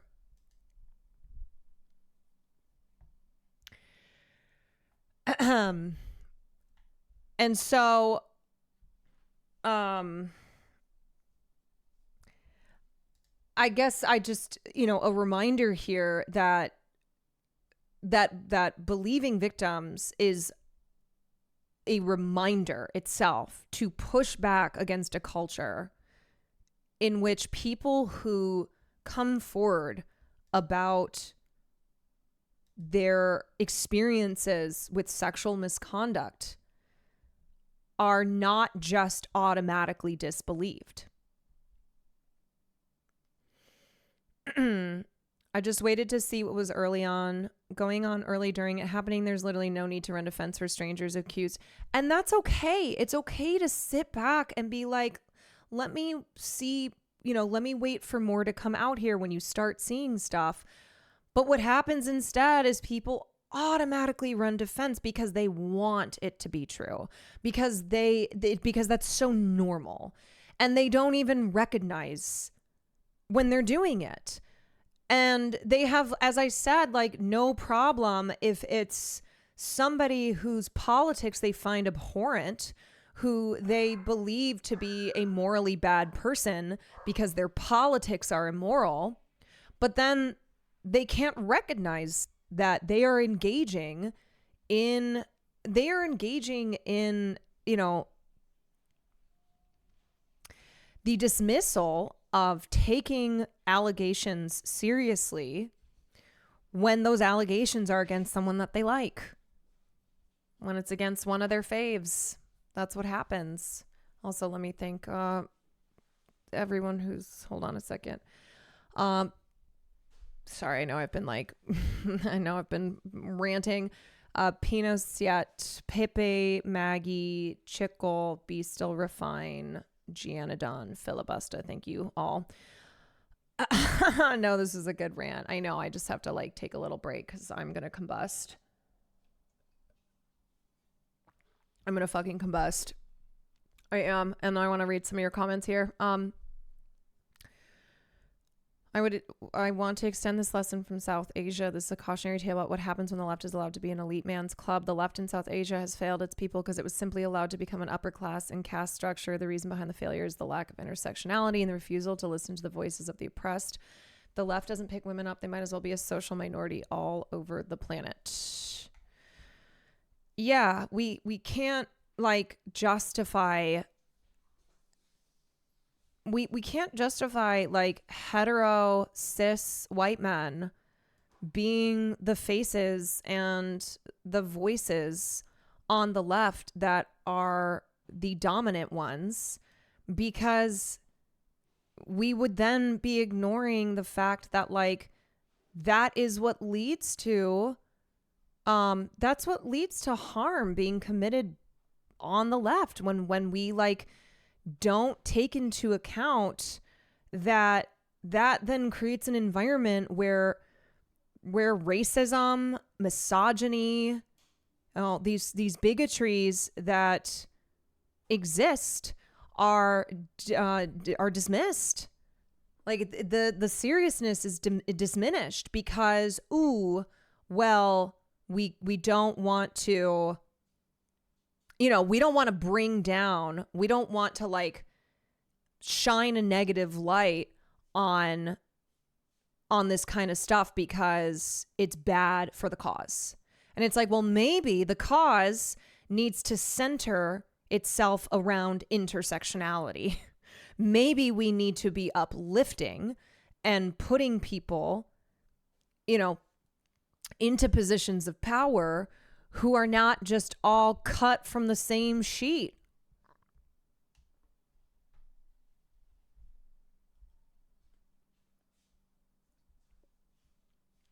I appreciate you being mad and talking about this and shaming people who immediately jump to defend abusers. It's really affected me personally. I feel like every day I see people online and in person defending the worst behavior. And here's the thing.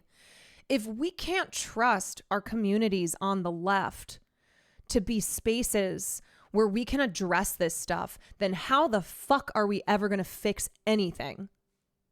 If you, as like a member of the biggest leftist community on Twitch, Hassan's community, honestly biggest leftist community in the internet space, okay? If you don't feel safe, if you feel ignored, if you feel dismissed by your own community members, by people who you have aligned with because you share the politics of progress, because you're supposed to be like, you're supposed to be morally aligned. You're supposed to be, comrades, principled comrades. If you can't do that in those spaces, then where the fuck can you do it?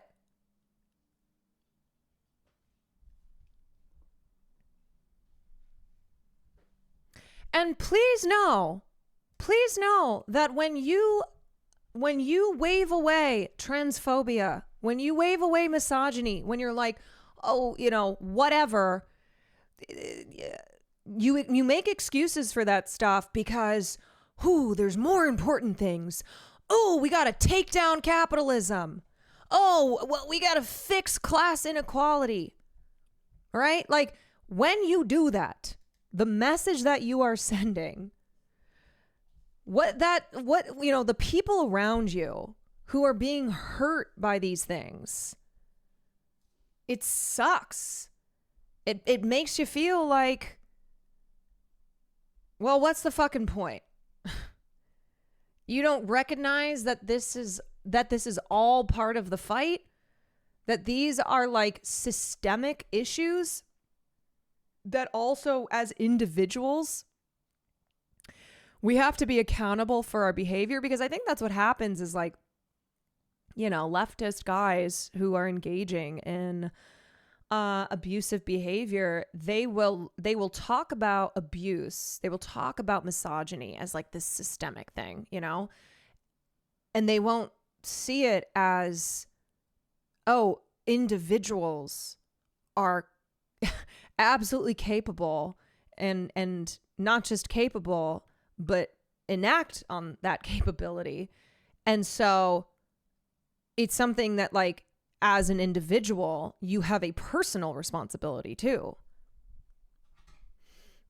Ableism needs to be called out more too. Yes, I mean, I see this stuff get dismissed and in a really cruel way a lot of times as well. I mean, it's the same thing. Similarly, it's like, man, when your favorite content creator says something, uses a slur, says something that's revealing of their blind spot, whatever it is, they have to be accountable. And it doesn't mean that that's the entire measure of their character, but this whole like, no, we can't call this stuff out. Well, if we can't call it out, then how the fuck are we going to expect things to change? How can we sit here and be like, no, the right is the problem. No. these are issues that stop when you get to the political line of demarcation.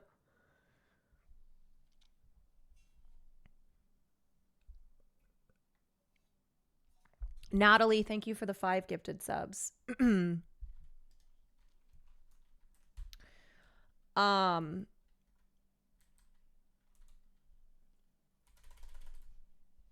I agree we should center the victims, but it's also important to recognize he did betray you and others, even if he wasn't directly No, for sure. And I think that is something that I'm going to have to work out in my personal life. You know, that's the type of thing that,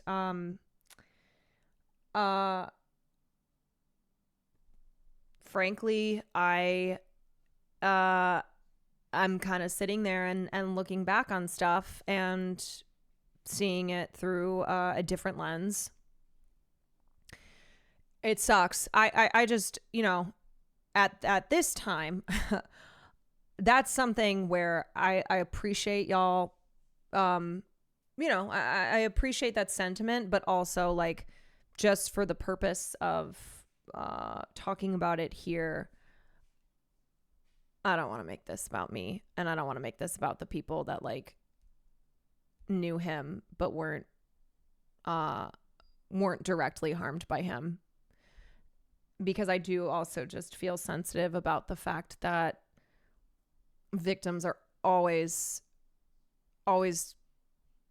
decentered, and just seeing now how this is used by horrible people who don't give a shit about what happened to them, who don't give a shit about people being harmed by Alex, and it's just a way to attack someone like Hassan, or whatever other ulterior motives that they have. It disgusts me. I just feel so fucking disgusted.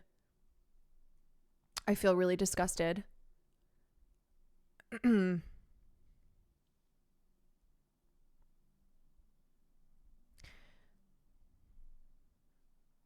And I'm just man, what are we gonna do here, y'all? Thank you, Legit Salvage. Amsterdam, thank you for the bits. What are we gonna do here?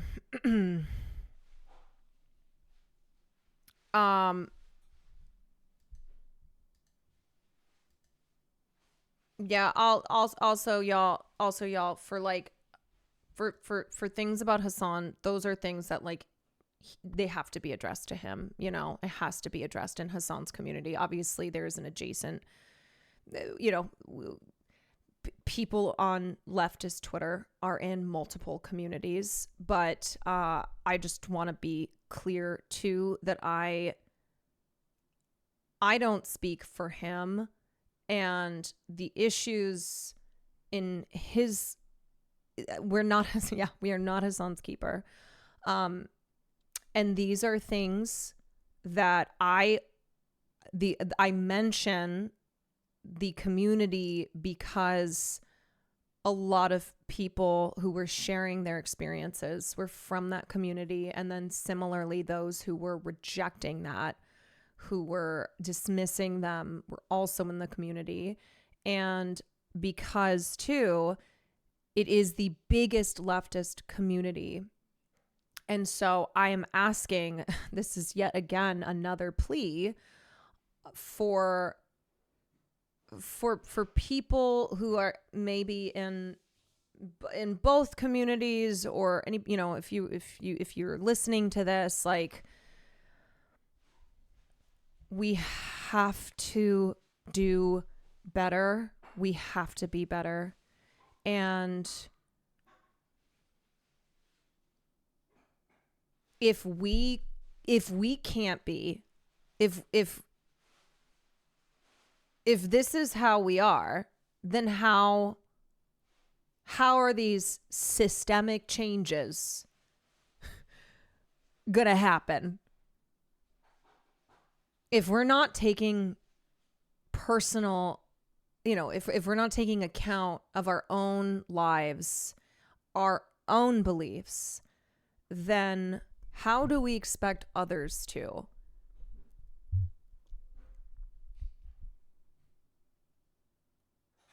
This is a wake-up call for people in leftist communities to do soul searching, understand why they attacked victims first, and make victims feel they can't talk about this in their community. Yes, and I also think it's a reminder of like, if you have an unhealthy relationship with a content creator, you need to check yourself. You need to, and you got to be honest. So if that's what's driving your political opinions or your moral positions, that is not healthy, and that is not something we should be normalizing. If you were unable to look at the situation because of your parasocial feelings towards any content creators who were involved in this, then you have to recognize that that is not a place that you want to, that is not a path you want to keep going down. And you're not a principled person. You're not principled. You're just a parasocialist.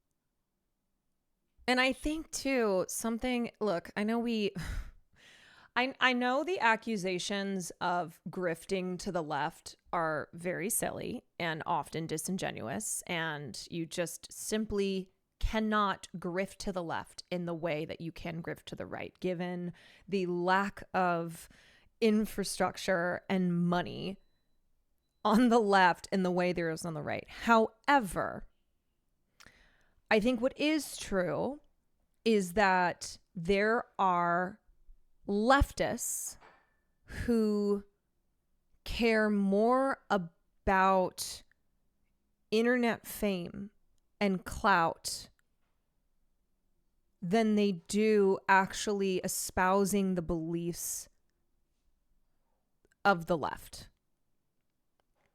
And I think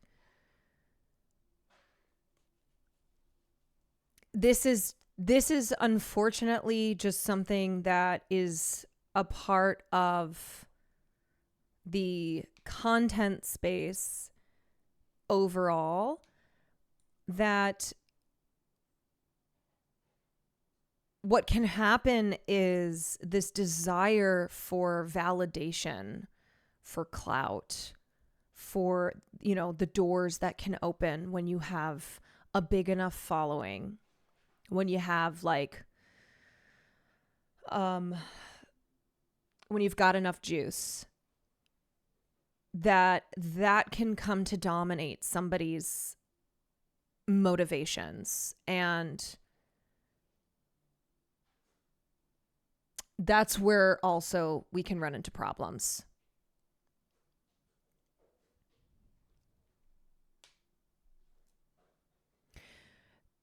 Anybody,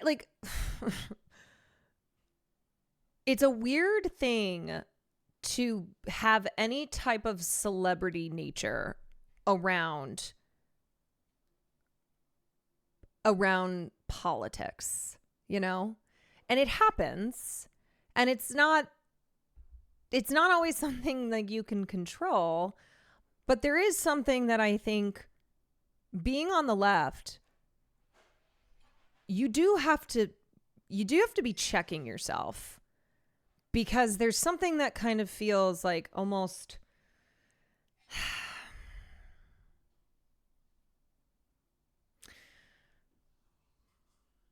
how do I explain this?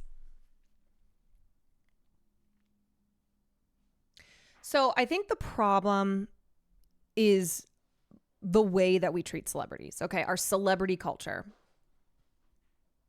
That's where we start off with. There's just the problems that we have with celebrity worship, with celebrity culture, how we just love putting people on pedestals.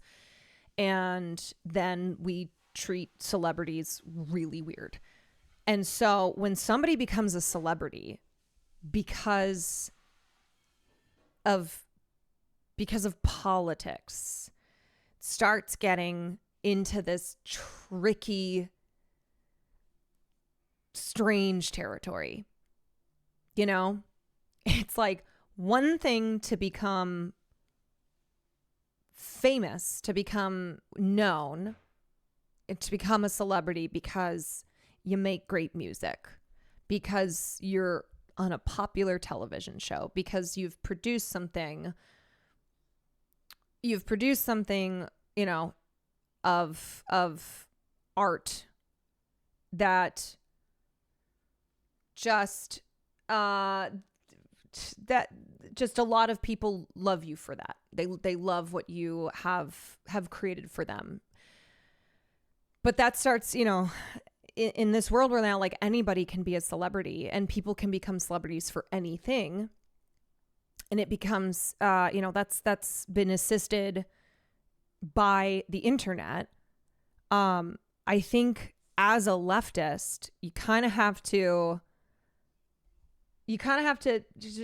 be honest with yourself and go, well, what am I actually doing here? What am I actually in pursuit of? Am I getting caught up? Am I getting caught up in the fame? Am I getting caught up in, you know, in kind of the allure of celebrity here? And I think that's something that happened with Alex. And look, I've only known him a year and a half. No, not even. Like less than that. But so I don't know how he started off. You know, I don't know if this was something where like along the way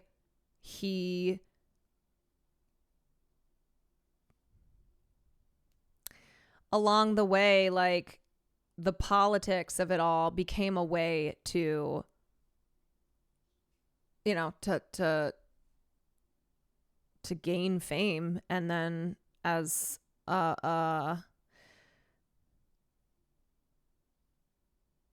and then having that fame, use that modicum of power to hurt people. You know. Do you want me to close the door? Oh.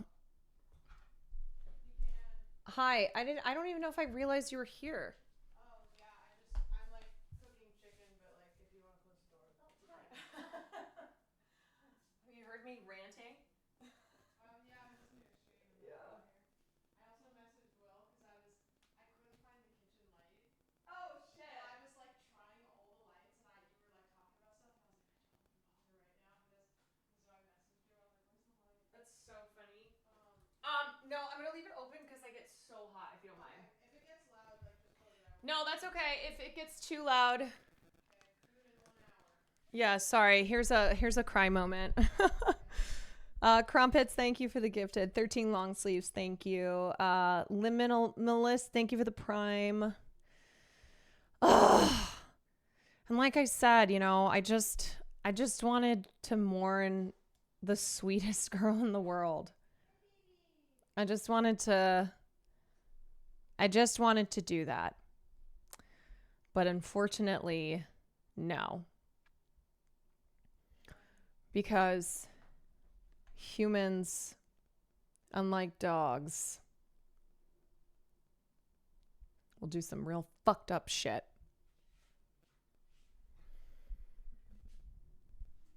Little Brassy Atlas, thank you for the 31 months. One of the accusers said she was trying to warn people about Lolo for quite some time. Why and how did it suddenly blow up? Why not before?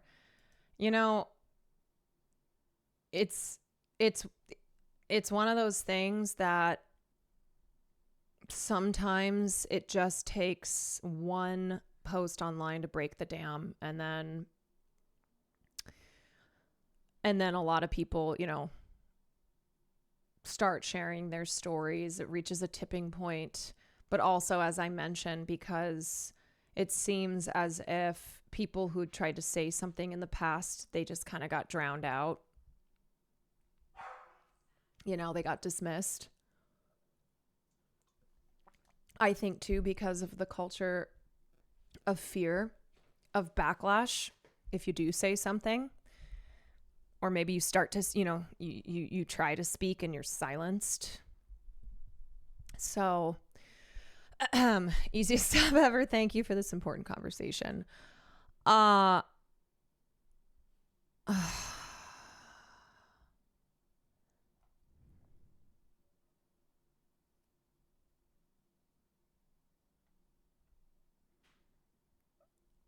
that this is an equivalent, but for context, Castro literally tried and executed high officers in his ranks if they were found to commit crimes like rape. We absolutely have to hold people accountable or this shit will not work long term.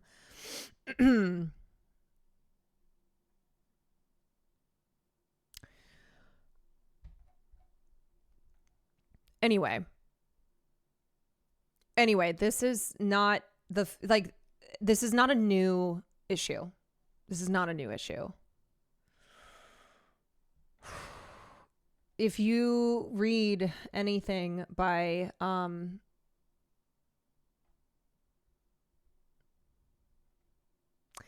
if you read anything by women who were involved in like civil rights and early radical movements, they'll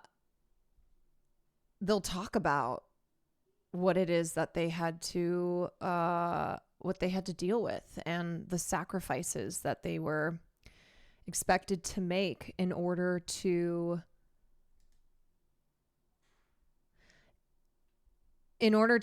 allow the cause and the men who were the forward-facing leaders of the cause space to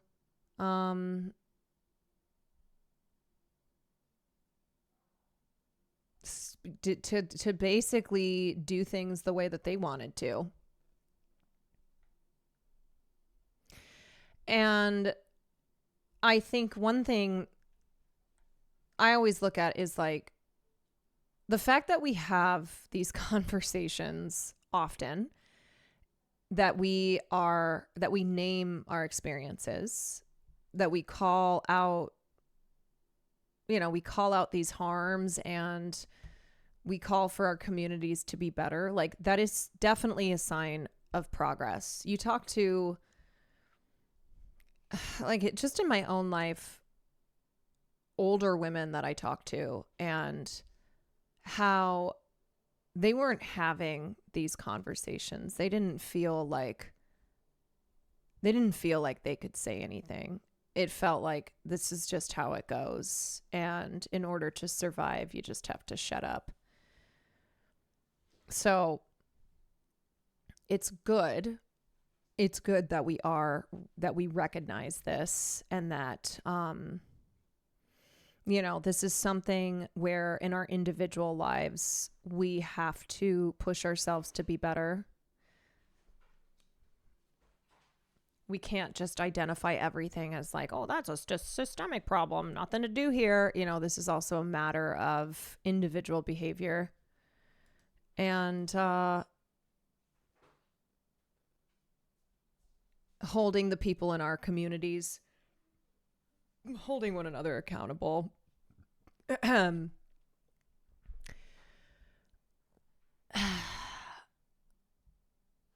really like the stream where we covered Aziz Ansari like a year ago. That situation, the way people still view it is relevant. Yeah, and every time we have this conversation too, I always know, I'm like, this is going to be annoying. This is going to put more gray hairs on my head. But have this conversation we must.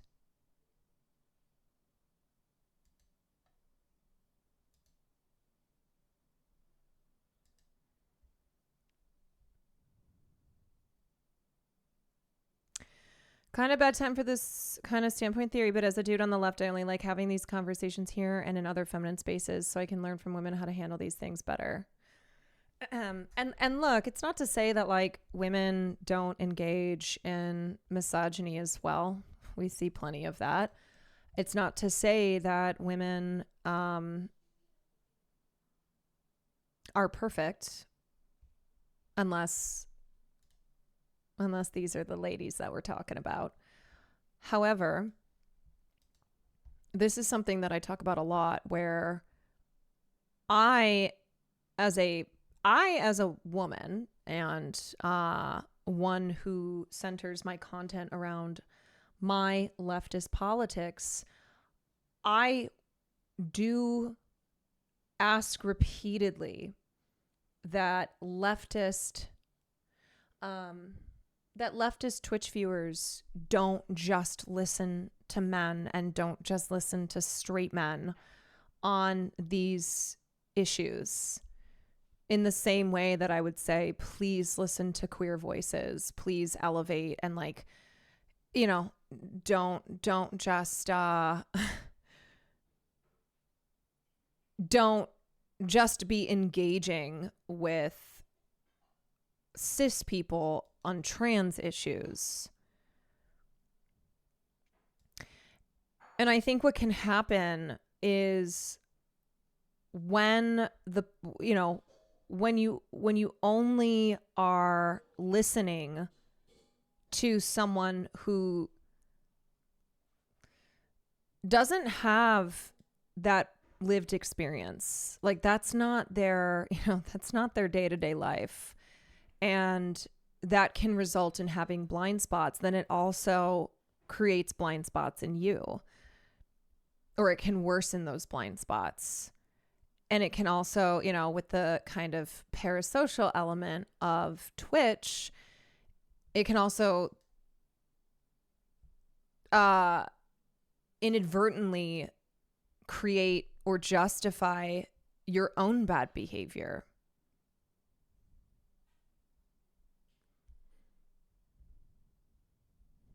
And don't just listen to American leftists as well. Totally. And don't just listen to streamers in general. Absolutely.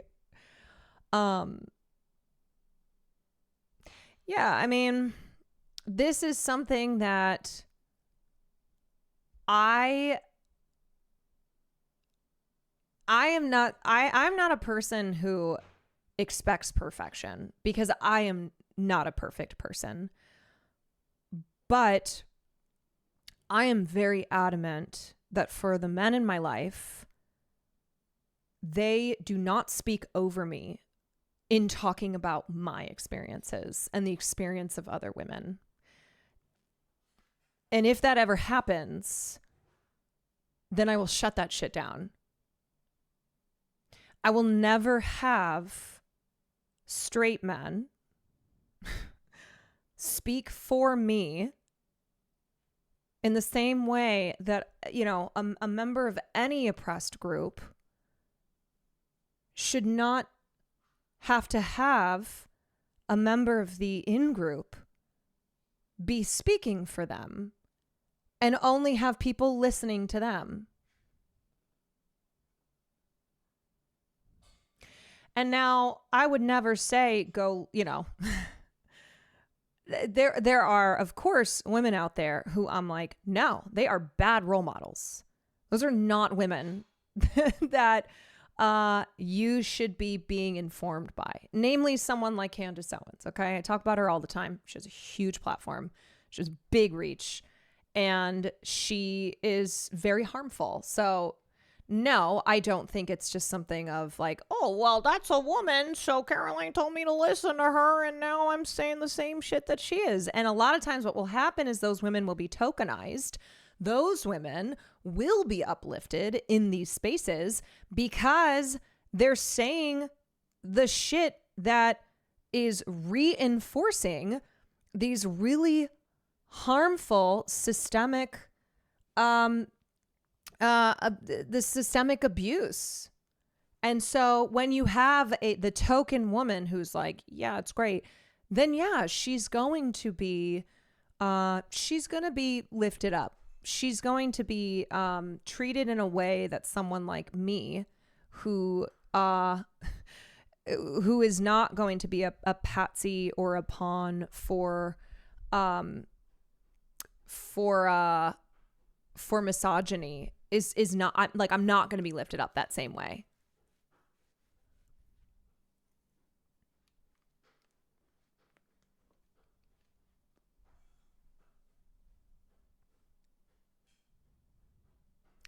At the end of the day, we all need to be able to decipher healthy role models for ourselves.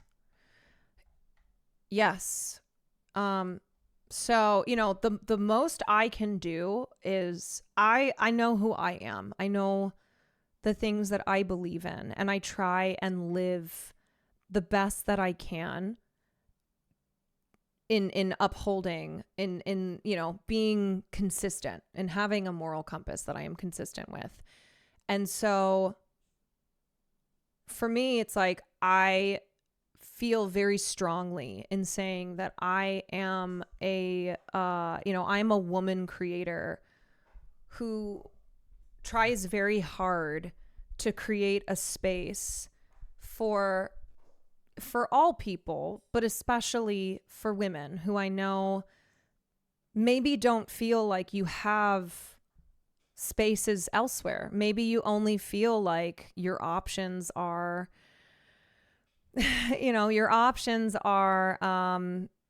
communities with creators who just don't personally relate to you. So I have no shame in being like, I absolutely try hard and am very dedicated to this being a community that fosters that fosters like safety and good, productive, healthy conversations that center women's experiences, because I am a woman. And so I just hope too, you know, I like I said, I want this to be a community that all people would feel welcome in, but especially like this is kind of, I guess, a PSA to women who I've seen express frustration at the misogyny that they experience in leftist spaces. That like, I get it, and I try very hard as someone who experiences this too to call that shit out and to provide a space that you can come into and know that like I get it and I relate to you.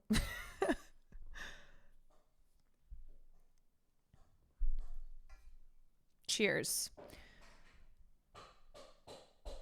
Okay, 13 long sleeves. Thank you for the tier 1. Crumpets, thank you for the gifted sub. Little Breasty Atlas, thank you. Coletti, thank you for the 12 months. Cortana, thank you for the 2 months.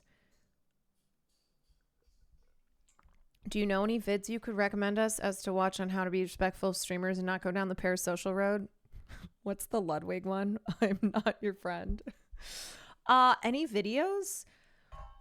No, look, what I would just say on that is, I get that it's a two-way street, okay? And a lot of times as creators,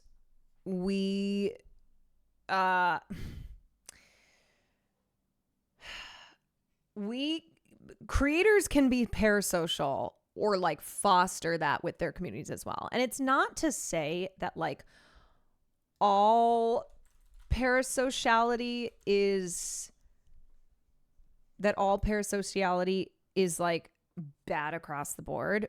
I think what happens though is when it goes from, when it's like, yeah, I'm a fan of this person. I like what I like what they do. I like this. So obviously I'm here. I'm a part of it.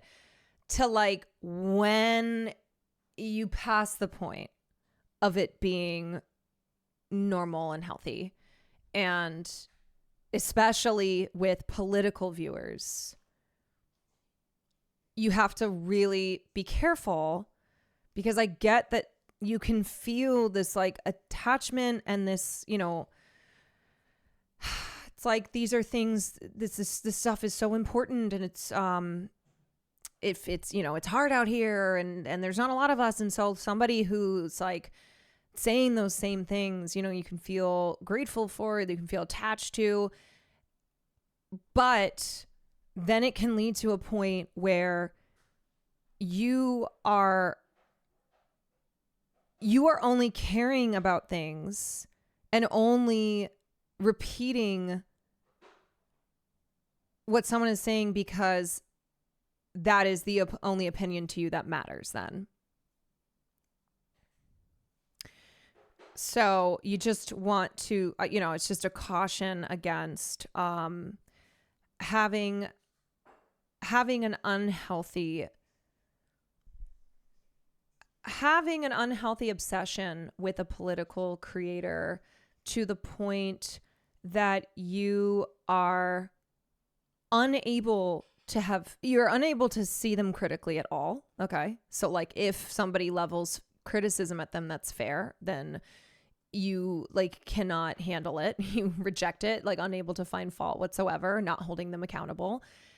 And then also that like there are things you do not think warrant any seriousness or any consideration because it's not something that your streamer covered that day.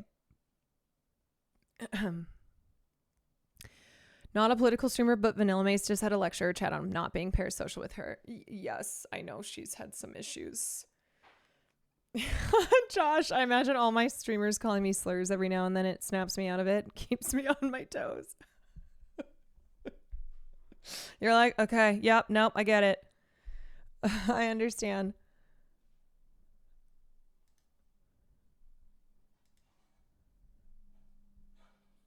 There's definitely a jump between being a fan and putting someone on a pedestal. As you said earlier, your principles need to take precedence and need to be your foundation. Yeah, don't treat political streamers in the way that in the way that where you like celebritize them, and it just gets into weird territory, right?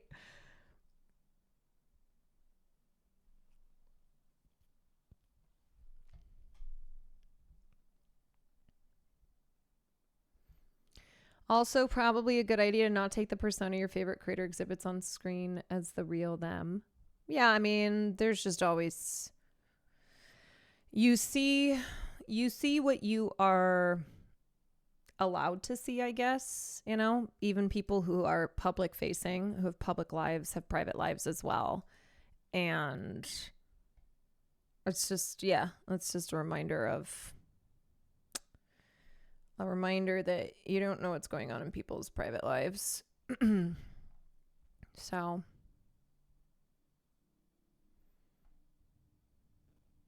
just want to thank you for this fantastic discussion. I really need to hear this right now. I love how you're holding our own accountable. Thank you for what you're doing.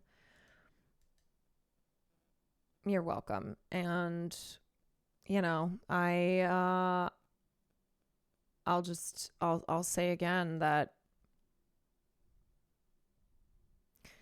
it really sucks. I'm sorry to the people who were harmed. I'm sorry to those who tried to say something. And unfortunately, it just either didn't go anywhere or you were shoved into silence. And that's okay. Are you good? Yeah, it's just done. It yells when it's done. Oh, I was like, is there a fire? What was I saying? Yeah. And it's something where, I am taking stock right now of my relationships, realizing that yeah, no worries. Realizing that I can engage in enabling somebody without knowing it, or with, not calling out behavior that if maybe I, get a little like, oh, that was weird, but whatever, it's just being accountable in my own personal life as well with this kind of stuff. Who's cooked in your kitchen more, you or Sam? Honestly, it's even. At this point, I think we've not going to say how many times. Not going to say.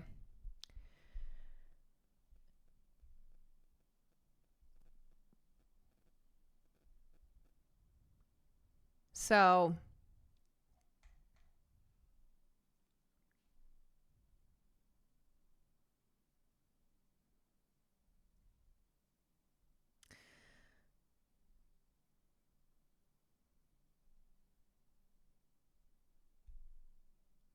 Anyway, I don't know, you guys. I don't think I think I I don't know if I have anything more to say on that. Right now. Right now.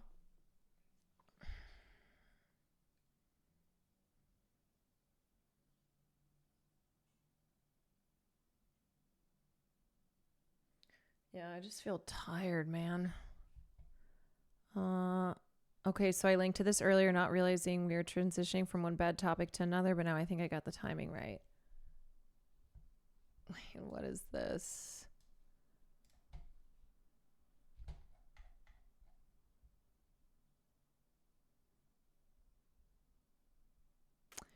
It was a great conversation from your end and chat's end. Yeah, thank you. Thank you. I appreciate I appreciate this community a lot. I appreciate the ability to have mature, necessary conversations in here. I hope to anybody who feels that I was speaking to them when I went on my little rant, I hope you know that I just want you to be I just want you to do better. Okay. MAGA stands for my ass looks great, an American Eagle. Oh, sorry, I just took a huge shit. These are quality jeans, so 78% polyester and 100% German descent. It's an American staple, and by that, I mean the white part. My jeans are superior, and by that, I mean white with blonde hair. Don't check my roots. MAGA stands for my ass looks great, an American Eagle. Oh, so If I didn't know better, I absolutely would have thought that that was just the Sydney Sweeney ad. Wowie. Wow. Yeah, I don't need to go back over that. We did a whole segment of it last time I streamed, but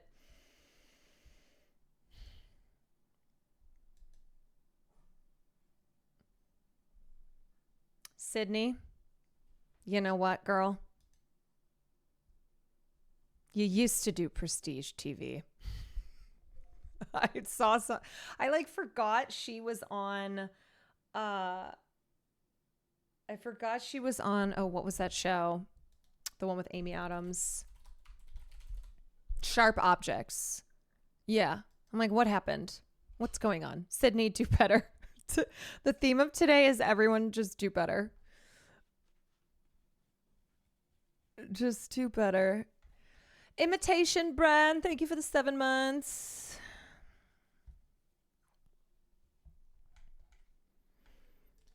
Yeah, the ending of Sharp Objects was so fucking good. SS is her initial for a reason. Oh no. Not like this. Oh boy. Do you want to talk about Hayley Williams' surprise album ish and how she might have broken up with her partner or bandmate? Joke just about talking about it. This did maybe actually happen. Wait, she dropped a... I honestly feel like I've been out of the fucking loop. Hayley Williams dropped a surprise album. She uploaded 17 new songs on her website. Happened last night. Not to be too woke, but wasn't Sydney getting some flack a while ago for her family being MAGA? Yes. It's not on streaming. It's not on streaming. She dropped it on her website. You need an access code? What's the code?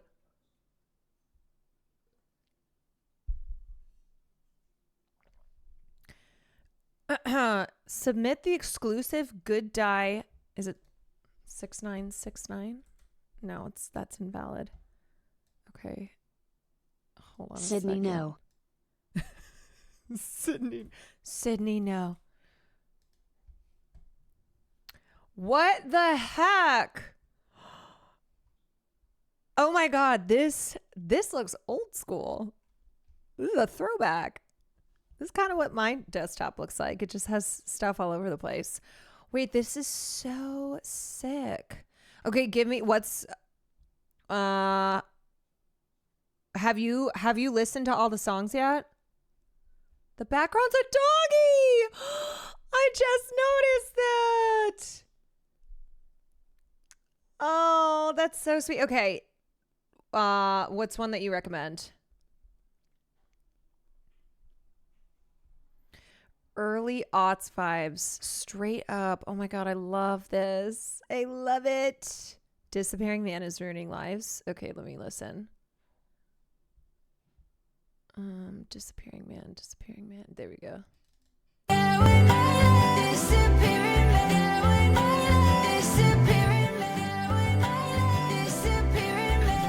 Now I understand how you feel abandoned at a depth you would never share with me. And I tried to make it to God, I love her voice too. suck out all the poison, but in the end had no choice but to surface and surrender. Disappearing man, you can really have anyone, and you had me. Why'd you let go? You can really have anyone except for me, I suppose. I know this is we're kind of back to emo Monday. Like I said, to come up for air, 'cause I know better. This is such like a fun way to release new music. I love this. Love, you're not the only one who's lonely. My final act of love was surrender. Oh, surrender. Disappearing man, you can really have anyone, and you It's a banger. Why'd you let go? You can really have anyone except for me, I suppose. Disappearing man, disappearing man, disappearing man. Won't you just surrender? Disappearing man. Wait, so is this about her breakup with Chad? Won't you just surrender? You can really have anyone, and you had me. Why'd you say Or was this with Taylor? you can really have anyone except for me, I suppose. Disappearing man, nested his hair with wild hair and a stare that could melt stone. There were no conditions to my love, yeah, it was endless. She divorced Taylor Swift, yeah. Disappearing man, won't you just surrender? Disappearing man, won't you just surrender? Disappearing man.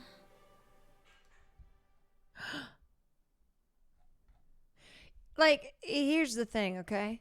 This should be how we consume music, actually. Here's the thing. This rules. This is a whole ass interactive thing, okay? You have to put in a code. It takes you to this website that looks like it's from 20 years ago. And it's like, oh, and there's a folder that says miscellaneous. What is this? Hello? I'm sorry that you're going through something hard. I'm sorry that you're going through something hard. This is a desktop from 20 years ago, and you can move it around. That is so cool. That's the coolest thing ever. That's sampled on the song Kill Me.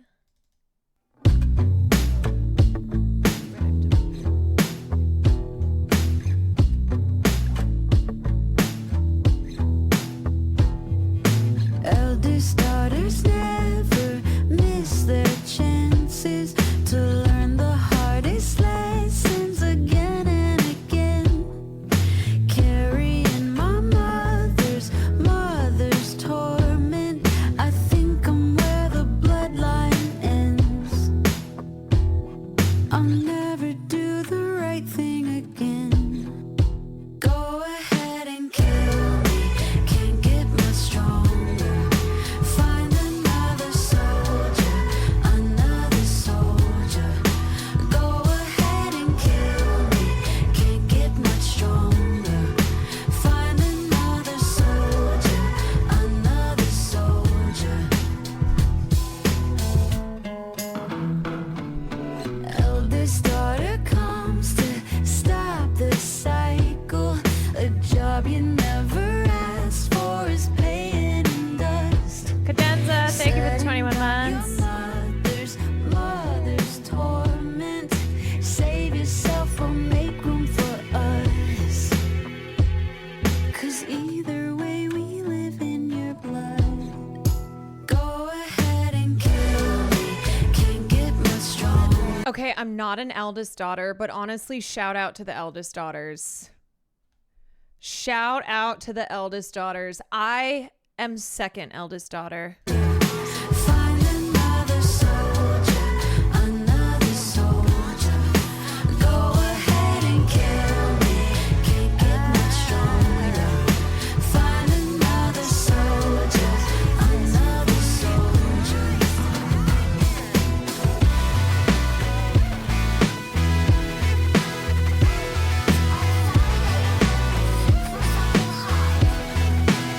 I'm sorry you're going through something hard. Love you, Carol, and thanks for always being a voice for the voiceless. Go ahead and kill me. Can't get much stronger. Find another soldier, another soldier. Go ahead and kill me. Can't get much stronger. Find another Like, did Haley know that this Monday was just going to be a hellish Monday? another soldier. And she went, you know what? I'm going to drop 17 new songs. Find another soldier, another soldier.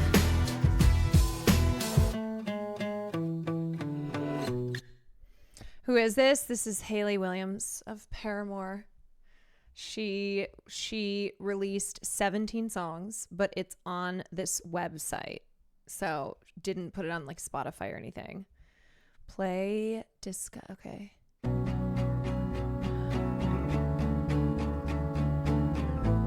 Uh-oh. This feels emo. Hogan, thank you for the gift to Haley Williams. Barbaric bliss, teeth gnash when we kiss.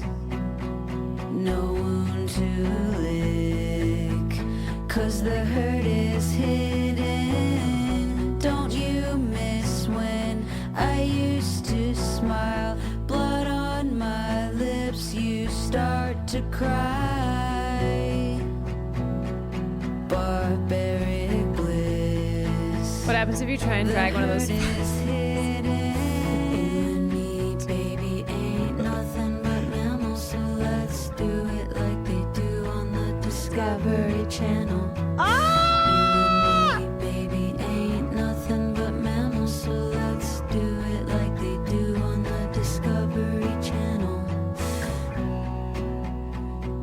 20-something years. Haley Williams ago dropped we 17 new songs. Oh, you know? Playing a How do you find out about this in the midst of everything going on? and it down, and we're gonna finish it. And guess what? Take this. She made this for you. Oh, oops. Oopsie poopsie. Oh, excuse me. She made this for you, unplugged. Ready? Yeah. Oh, okay. I'm sorry that you're going through something hard. Thanks, child. Is that a random child? I'm sorry you're going through something I'm sure you're going through something hard. Thank you, child. I've been like That fucking child's with enough Farley for so you. much that anytime I like start walking towards him, he sprints to the other side of the house and then waits. Are you having fun? Are you having fun? Go get her. Go get her. Go get her. Your turn. The hurt is hidden. You and Oh, yeah. me, Bring 'em over baby, here. ain't nothing but mammals, so let's do it Okay. like they do on the Discovery Channel. This isn't gonna make any sense. Yeah, because these are just gonna look like weird ass little things. But these will be the best. Wait, is that what you ended up having to cook it in? You guys, I don't have any pans. Do you have tortilla chips? Do you want to taste this guac? I do. We don't have tortilla chips. I bet those are gonna be fire, but it looks They look so stupid as hell right so now. white lady food. They're so good.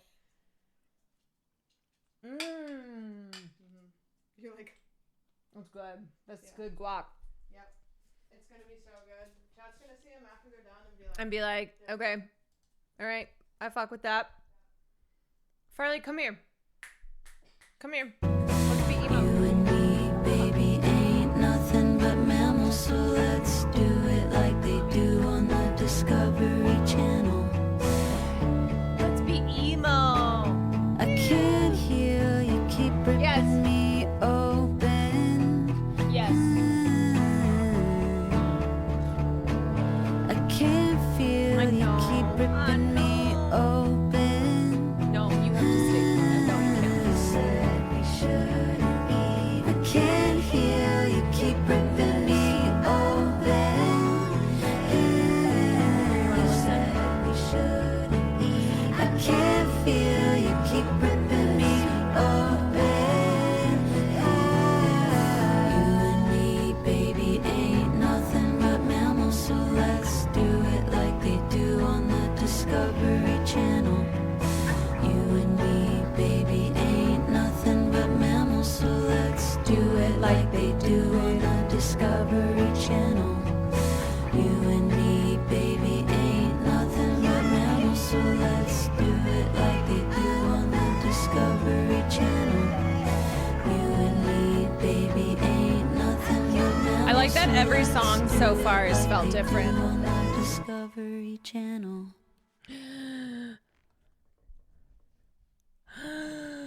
Oh, okay. I want to listen to one more. The disappearing man lyric was disappearing man with wild hair and a stare that could melt stone. There were no conditions to my love. It was endless until there was no you to hold it. I mean, that's fucking poetry, mate. Okay. For more emotional devastation, hard or love me different. For unique vibe, ice in my OJ or brotherly hate.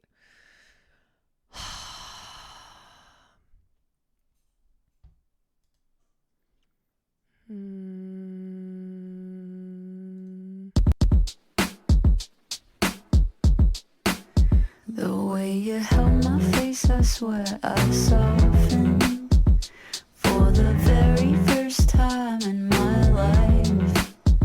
Fist unclenched and the guard started dropping. We kissed quick before you pulled me inside. The next morning I looked in the mirror, saw a woman I had never met. She looked hopeful, even sorta pitiful.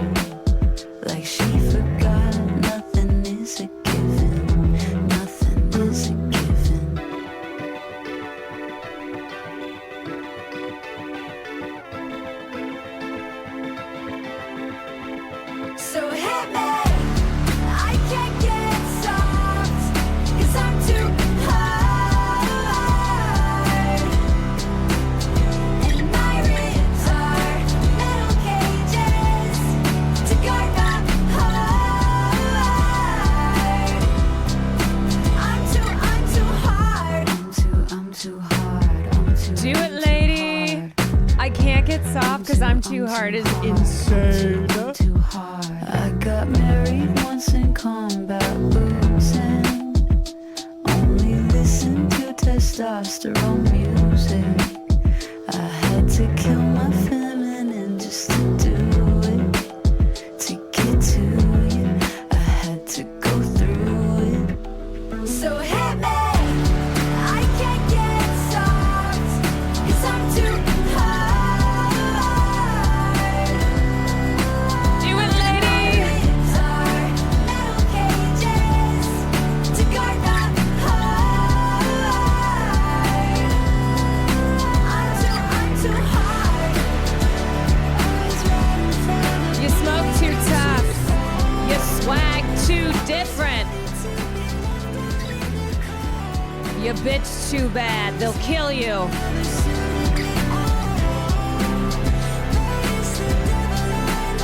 So hit me. I can't get soft, 'cause I'm too hard. And my ribs are metal cages to guard the heart. I'm too hard. Never kill yourself. You never know when Hayley Williams is gonna drop 17 new songs. I'm too hard. Ah! Okay. One more. Let's do. Okay. Ice and my OJ are brothers free.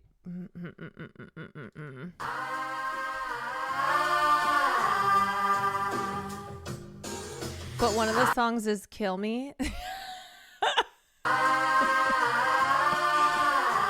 Yeah, but that's about her. I'm spinning circles and I can't deny. Floating on your love like a butterfly. Got me jumping inside, thinking about you. Might as well do the whole No album. secrets, no games to play. It's alright, it's okay. I never felt this way. Got me jumping inside, thinking about you.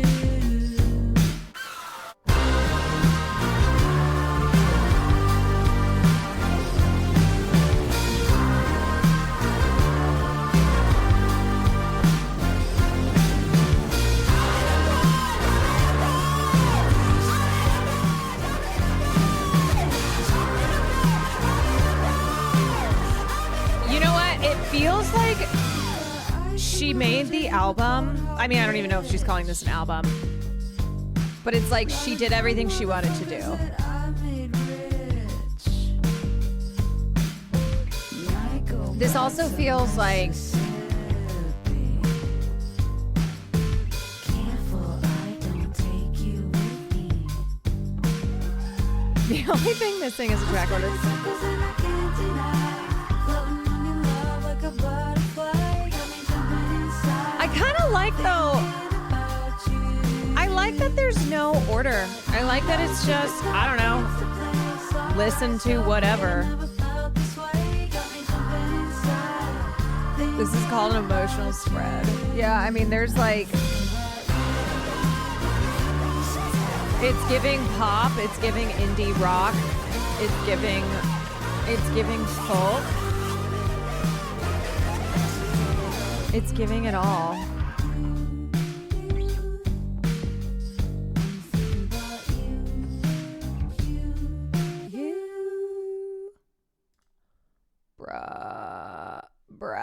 Bruh. Hayley Williams team looking at the site analytics the past 20 or so minutes.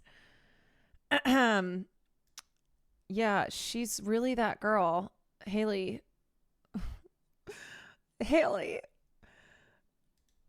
Or, okay, wait. Okay. I saved our very best for you. Yeah, I mean, it does, like, it's different sounds, but also feels nostalgic, too. I deserve someone who knows what I am worth. Now I wonder, what am I worth to you? Were you a Paramore fan? Yeah. Then yourself that no one's gonna love me like you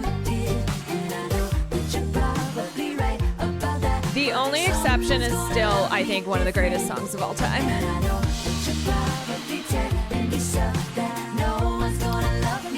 I genuinely thought I was straight for years because I just assumed everyone was in love with women like Hayley Williams.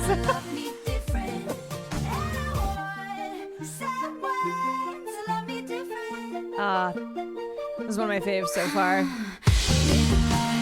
Tells me I'll be fine. Like there's something better for me down the line.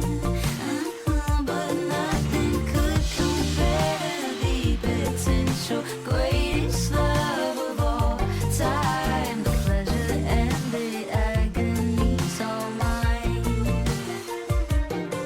And I know that you're probably telling yourself that no one's gonna love me like you did. And I know that you're Also, this just feels so right. Like, someone's gonna love me different. after a day of just being inundated with the shitty, disgusting behavior of another man, yet again, to have Hayley Williams release 17 songs. Thank you. All these got me my feels like it's nostalgic but new at the same time. Yeah, that's how I feel too. Like we needed this.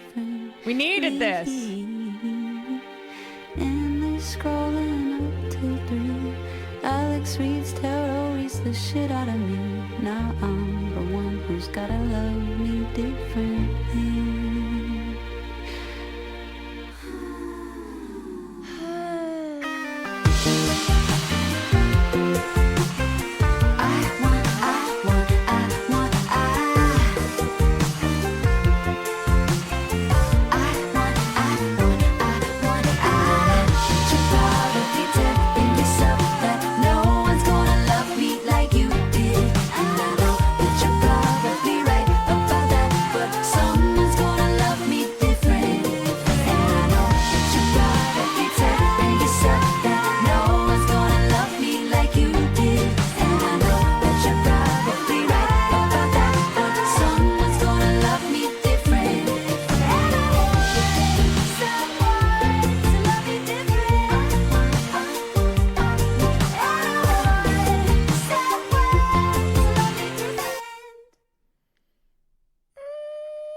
I think that's my fave so far. This is like generally interesting to me musically, way better than like typical pop music. Yeah, I think Hayley Williams makes pop sounds and pop music for people who don't like pop too.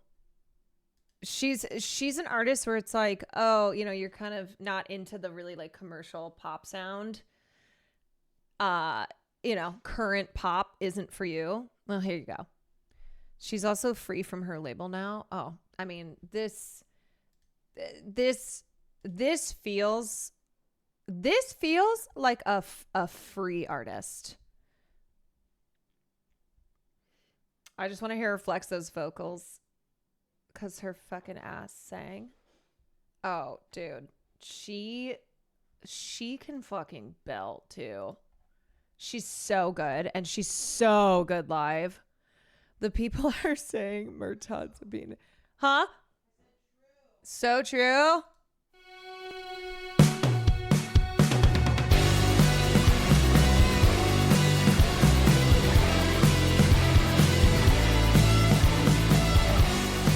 Streets are saying.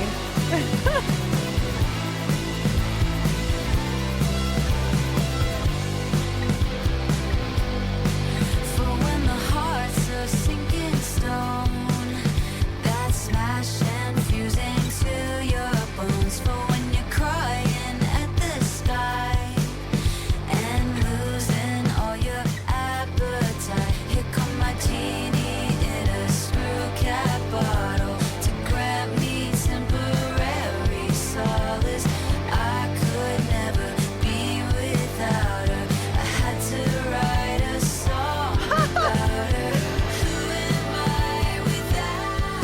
never be without her. I had to write a song about her.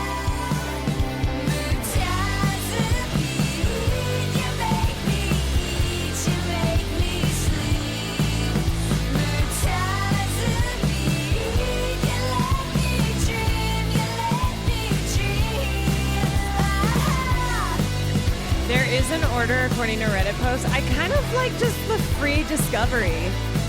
For when you're happy for a day, then wake up to remembering that things will never be the same. Feels like it's your fault it turned out that way. Here come my genie in a screw cap bottle to grab me temporary solace. I could never be without her. I had to write a song About it. Who am I without you? This goes out to all the girlies on antidepressants. You make me eat, you make me sleep. Murtazapine, you let me dream, you let me dream.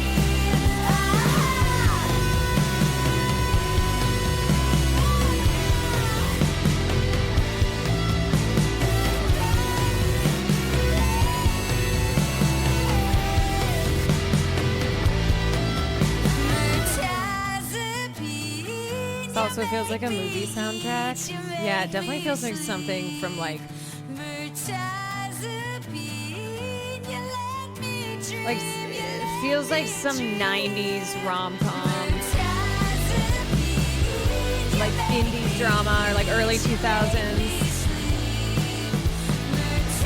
Reese Witherspoon's probably in it.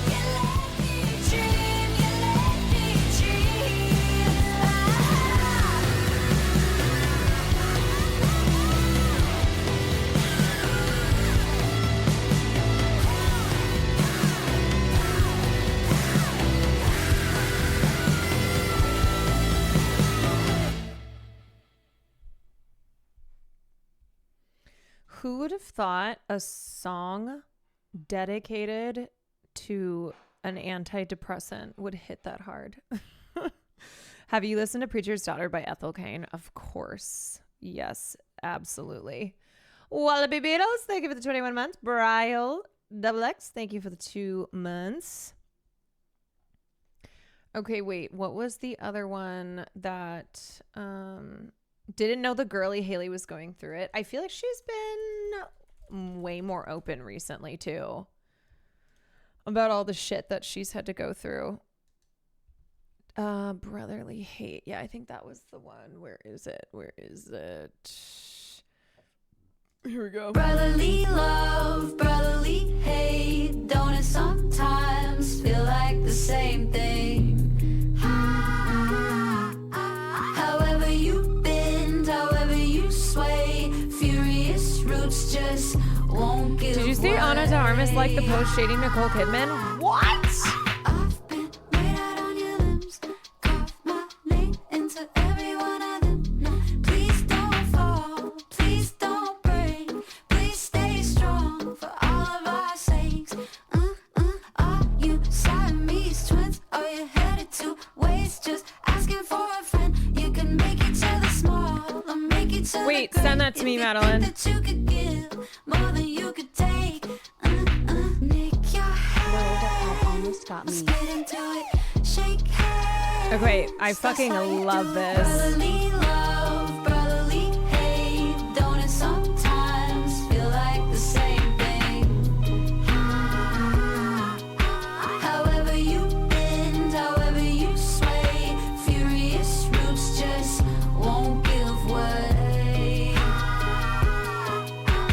Blood oath, baby took a vow, unspoken, not on speaking terms. Now you could pick up the phone, you could pull up to his house, you could find out you're alone if you keep fucking around. You say that that's your brother, you'll always come around, you'll always have each other. Not if you never pick up where you left off. I love one like a bullet, I love one like I'm done. Let's get this shit together, motherfucker, sick of missing ya.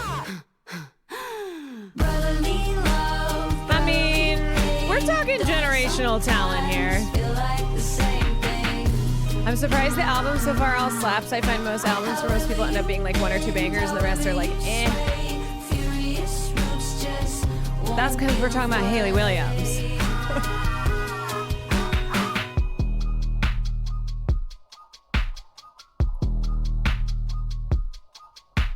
nick your hand, I'll spit into it.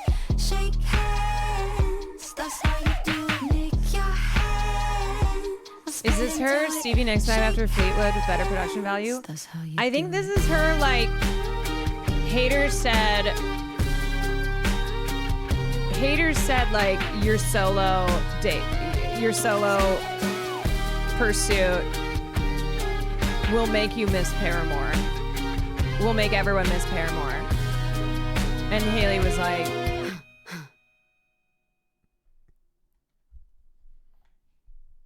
okay, hold on a second. I need to see what this post is. What the hell is this? Celeb mess when you keep it real. Hashtag Nicole Kidman. Let me just say that this is an example of how these like snarky celebrity focused accounts that are very often run by women cannot stop doing the misogyny, because this is shady as shit. Okay, when you keep it real, first of all, Nicole Kidman has had work done. Okay, this is like, what do you mean by keeping it real? This is just a way to post this photo and be like, oh, Nicole, she's not worried about stepping out and not looking 22 years old. Like, she's keeping it real. Now, what the fuck is Ana de Armas doing liking this? Okay, so you know that Ana de Armas is dating Tom Cruise. Ana de Armas is dating Tom Cruise. So, I wonder if it has something to do with that. Because if you will recall, Tom Cruise and Nicole Kidman famously were married and famously divorced. Didn't Nicole and Tom connect recently? There was something connected recently. Tom Cruise spoke highly of his ex-wife Nicole Kidman in a rare comment, because they do not speak about each other. And in a rare comment, he said that she is a great actress, which is true. This is true. And now you have Tom Cruise's new girlfriend, the actress Ana de Armas, liking a snarky post that is mocking Nicole's appearance here. Am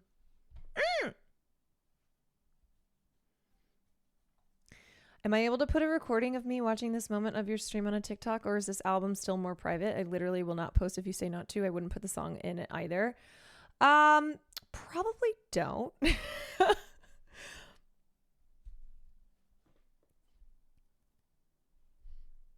I would say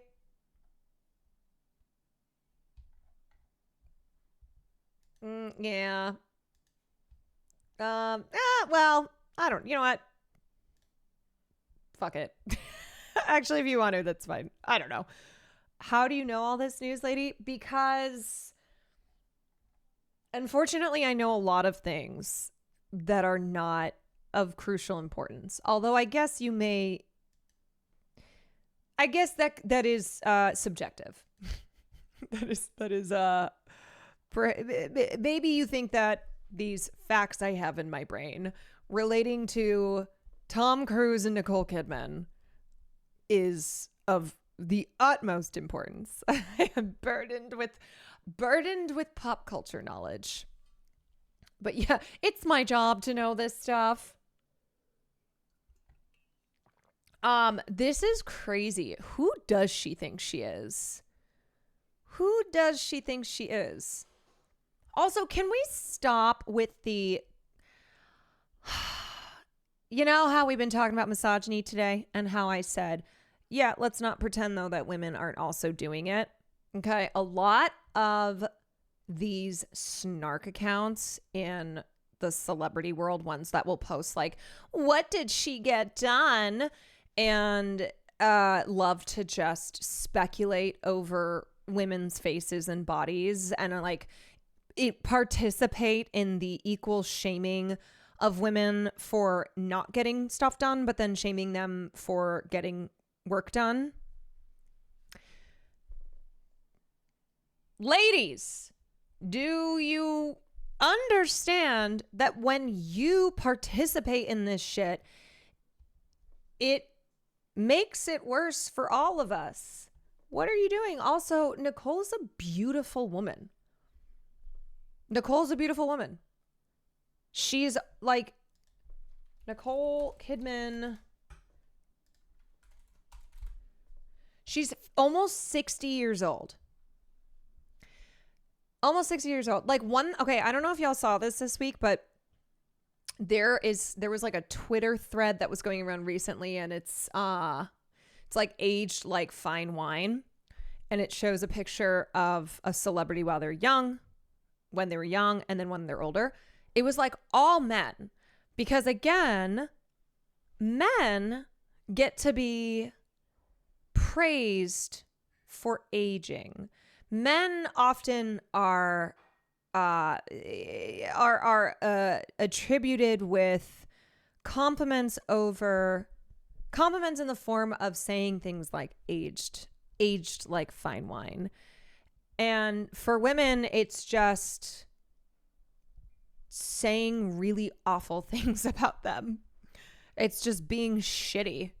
It's just being mean. Yeah, men looking distinguished, getting to have wrinkles and silver hair. Whereas women, it's like, this is what you get. This is what you get. You know what? Actually, this also relates to this other thing that I saw.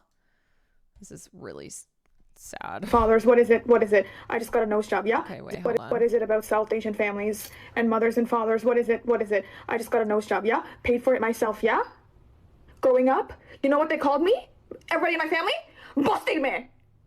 As soon as I get a nose job, they're like, oh, why'd you change your nose? You were so pretty before. You're so pretty before. I'm 27 years old. No one's ever said that to me in my family. Yeah? What? I'm so sorry for yelling. I know people get really upset when I do that. What is going on? Am I crazy? You couldn't have said that when I was 7? Like, so valid. I'm sorry. So what is it about? So valid. And what, like, I think some people don't recognize is what she's talking about is how from a young age, the rhetoric she was exposed to was like absolutely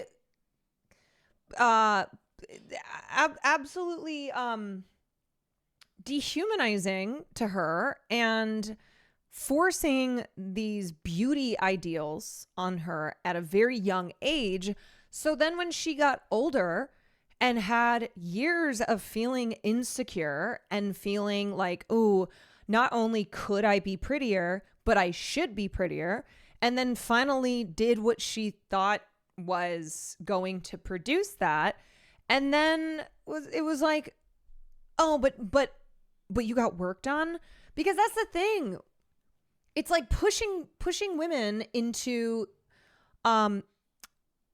into feeling like they need to get plastic surgery, like they need to adhere to these beauty standards. But God forbid, if people know about it, if it's obvious, then you're also going to be shamed for that. Like, it's just criticism and these impossible standards no matter what.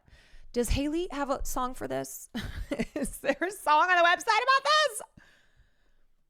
Yeah, also beauty equaling whiteness in South Asia.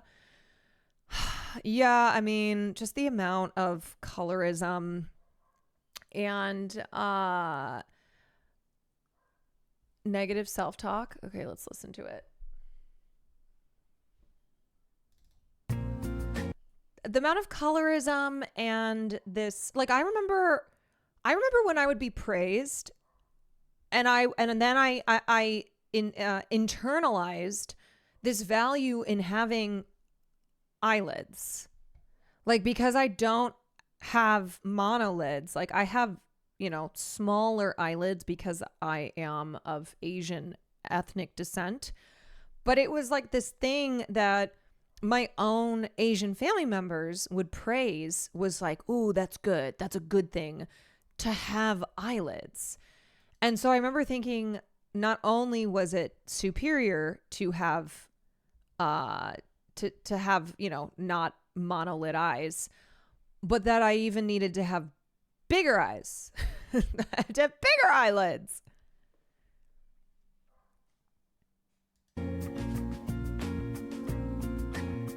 The proximity to whiteness in minority communities is being more virtuous.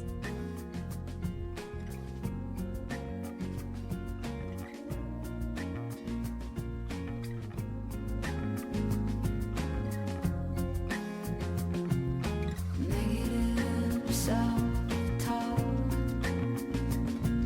a veteran self-taught, etc. On and on.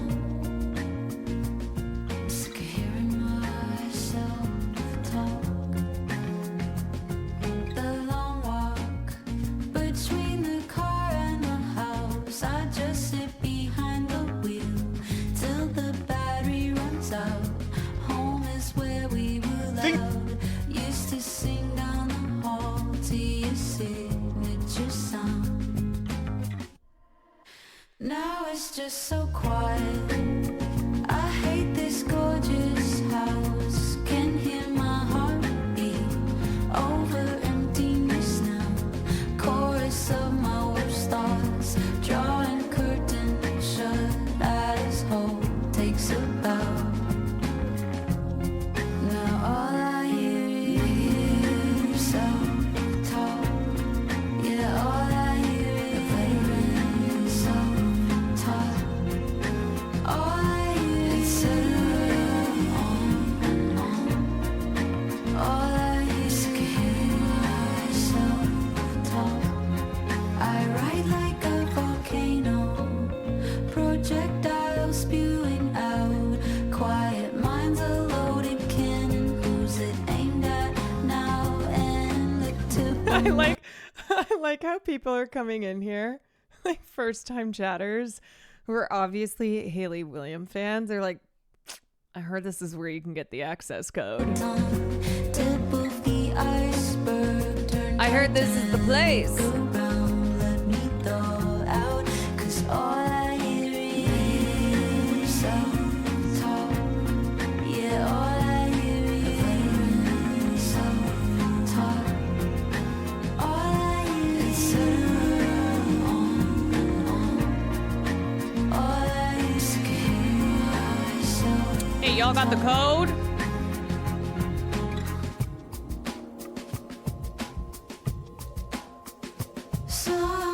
This is now the #1 Haley Williams fans community.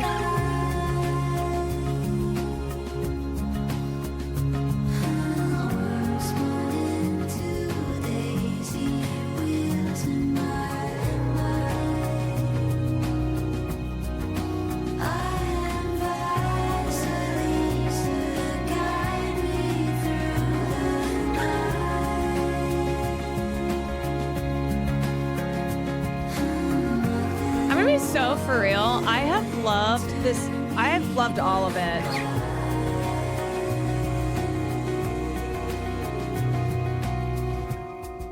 This feels like something that would have been in Jawbreaker. And I won't hear it. Like when she's looking over the pool and there's the like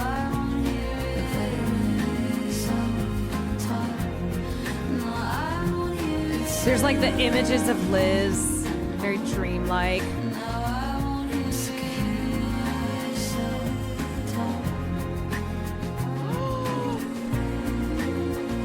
Oh my god. This looks incredible.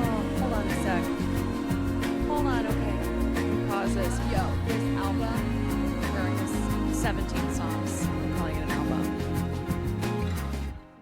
Unreal. Un-frickin' real. Yeah, Okay, that y'all. looks better than it did before, Hold right? on. This Homemade guac. looks authentico. Thank you.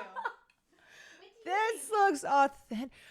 For those of you who saw what it looked like before, this is the after. Wowee. Chef Sam. Try it. Okay. Taste test. I just did the same thing with Will. Oh, you should. I said taste test. Oh, I always have him try it on my cooking streams. You can't have any. You can't have any. It's probably really hot, but it's cooling Okay. quickly. Here we go. Let me hold it up. So these are Sam's famous. I'm calling them famous. Sure. Famous enchiladas. Are your cooking streams going to turn into you standing around making Sam cook? Like it's Thanksgiving.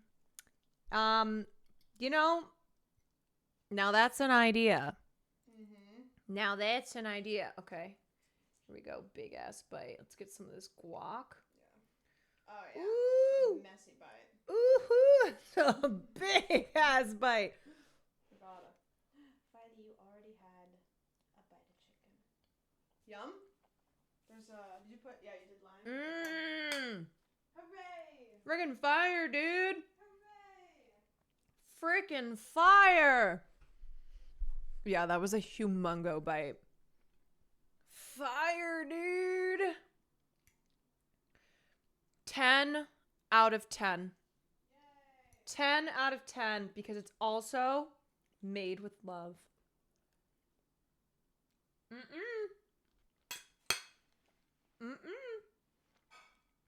You can't have any. I'm sorry. This will make your little butt explode.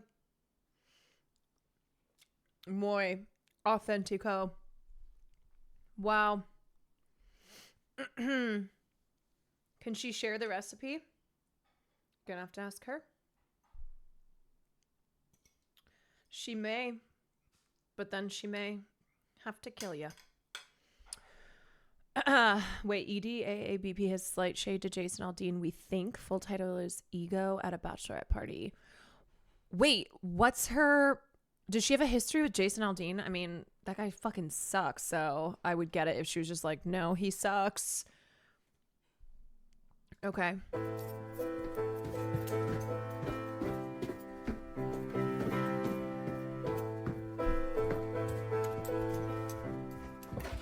You'll know when you hear.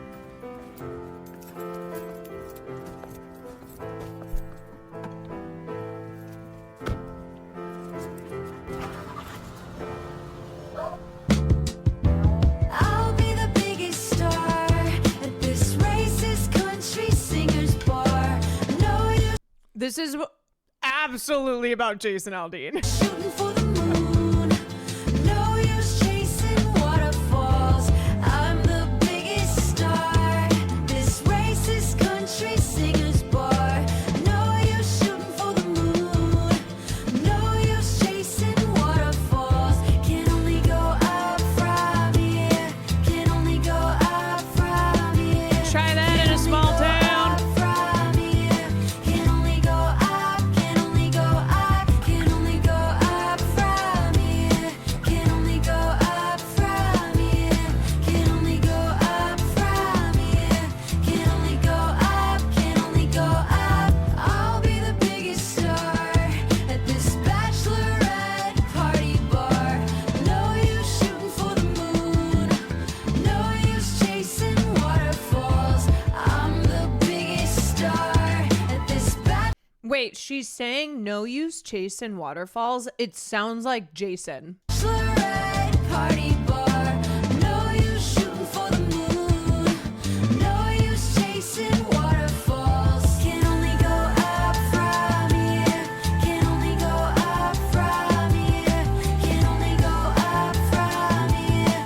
Can only go up. Can only go up. Can only go up from here.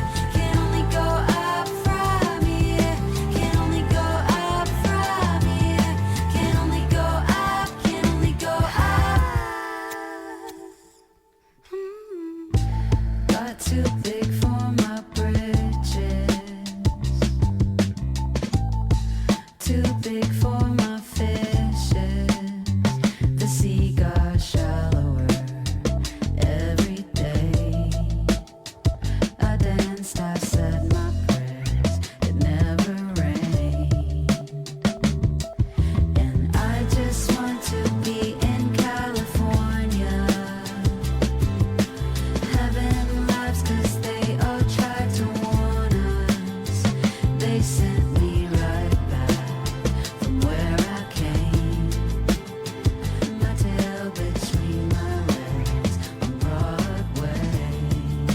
and thank you for the gifted access code, Hannon. Biggest star at this fucking karaoke bar. No use shooting for the moon. No use chasing waterfalls. I'm the biggest star at this fucking karaoke bar. No use shooting for the moon. No use chasing waterfalls.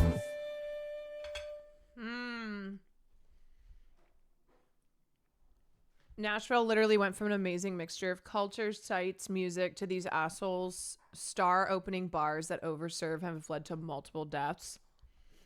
Yeah.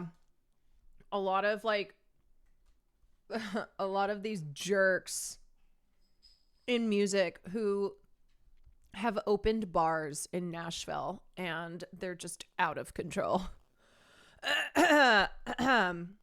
True. Okay, so obviously that's her like this is one reason why Nashville fucking sucks now. And then let's listen to True Believer.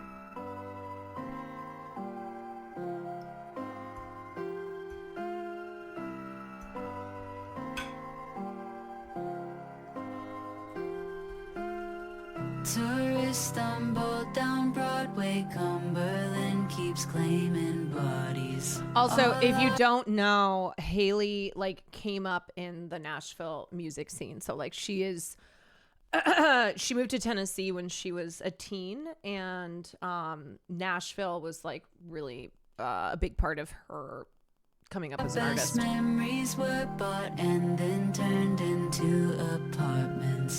The club with all the hardcore shows, now just a grayscale dominoes. The churches overflow each Sunday. Also, Jason Aldean has a fucking like bar in Nashville, and he sucks. Greedy Sunday morning. Gift shop in the lobby. Acts like God ain't watching. Kill the soul, turn a profit. What lives on Southern Gotham? I'm the one who still loves your ghost. I reanimate your bones with my belief. I'm the one who still loves your ghost. Filibuster. I reanimate your bones. Google 'Cause I'm a Jason Aldean. Try that in a small town. Trump.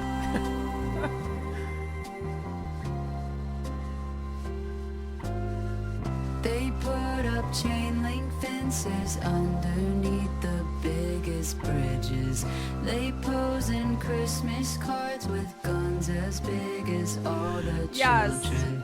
They say that Jesus is the way, but then they gave him a white face. So they don't have to pray to someone they deem lesser than them. The South will not rise again till it's paid for every sin. Strange fruit, hard bargain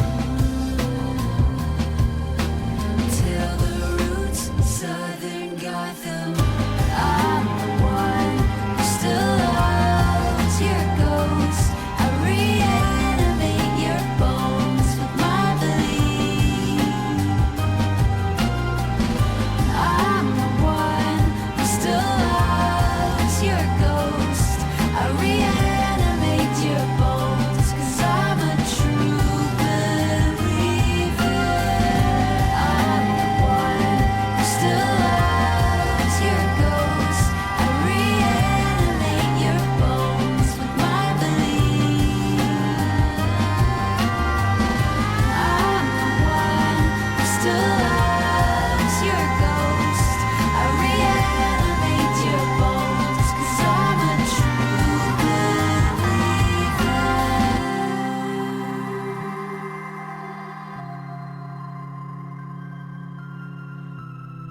Yo.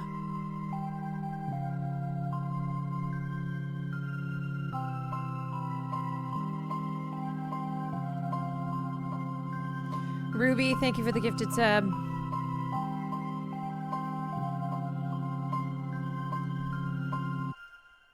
Okay. That line.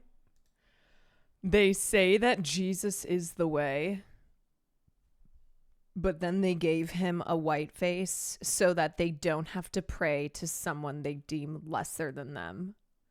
The South will not rise again till it's paid for every sin. Strange fruit, hard bargain till the roots Southern Gotham. Ooh. Ooh, when we talk about lyrics. They put up chain link fences underneath the biggest bridges.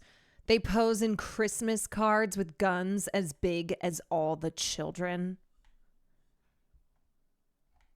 She's not playing around. She is not.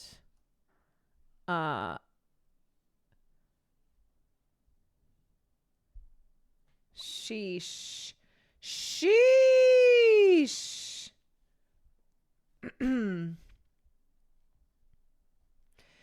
Yeah, having these back to back, EDAABP and True Believer. New music should be released more on Mondays, not on Fridays. This has set my whole week now. Yes, I totally agree. New Music Monday. New Music Monday. Okay, what have we not listened to? I don't think we listened to this one.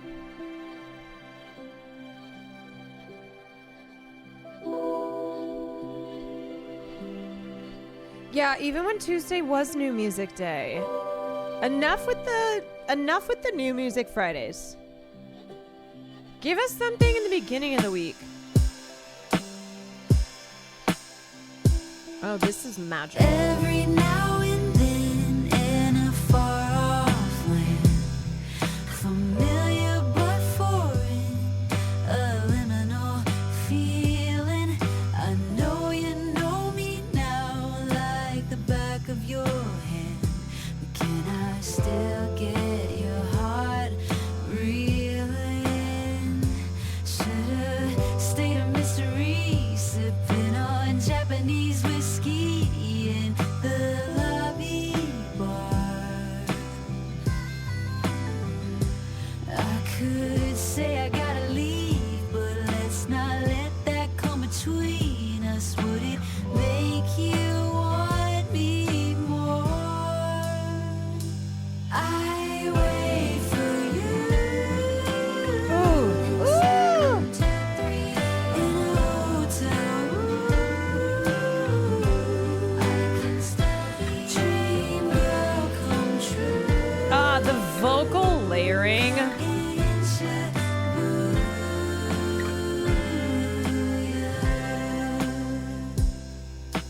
Just my silhouette pressed against this view. I wonder, do you miss when having me felt brand new?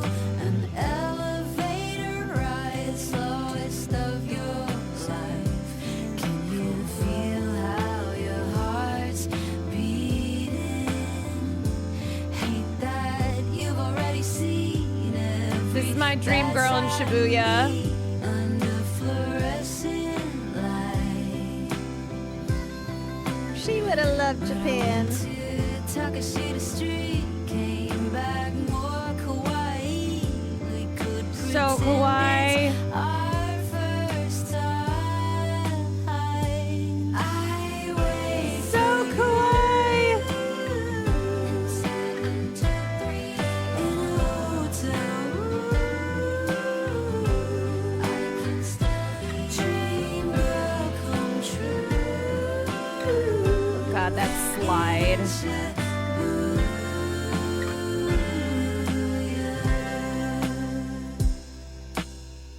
Get to the 7th floor, get underneath me. I'm always waiting for you. Knock on my door, baby. Now hold me closer. Watching an anime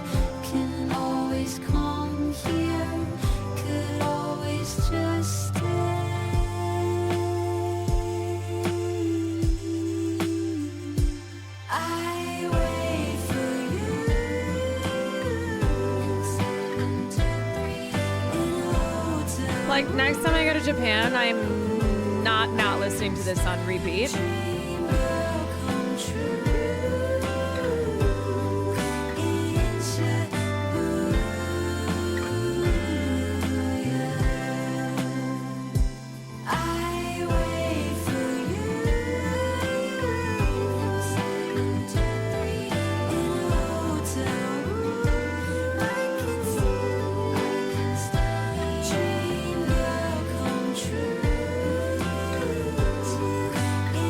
This would hit hard on a bullet train.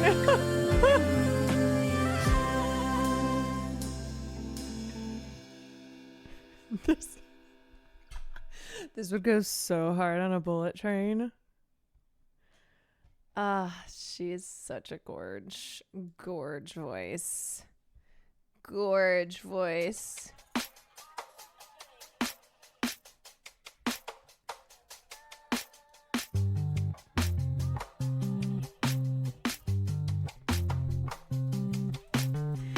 Keep telling you the water's fine.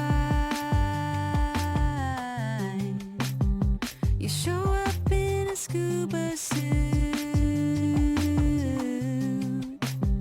so come out to the deeper side. We could be like Teamsy soon.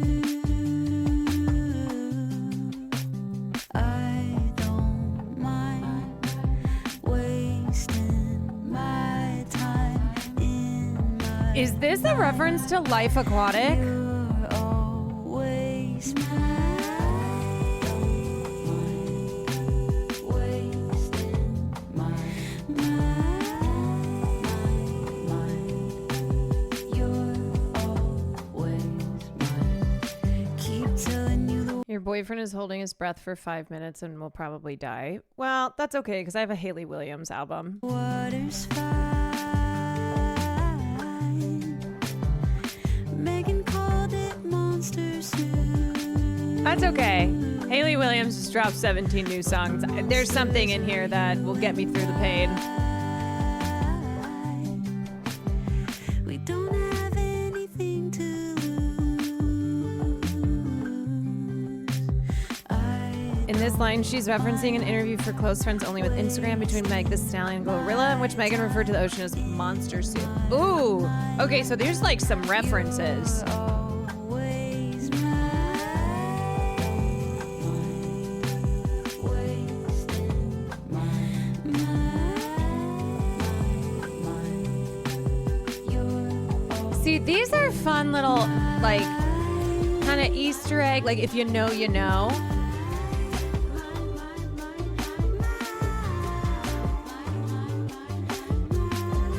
This is how you do it.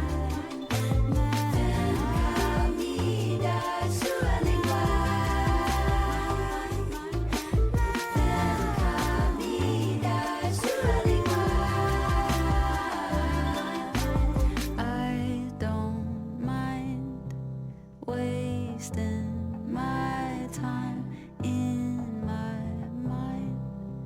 You're always mine. Wasting my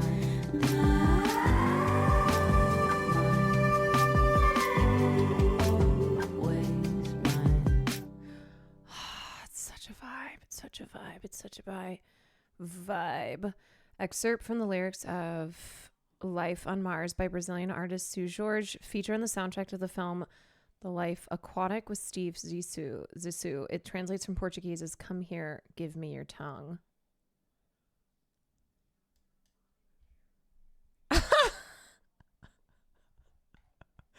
Come here, give me your tongue.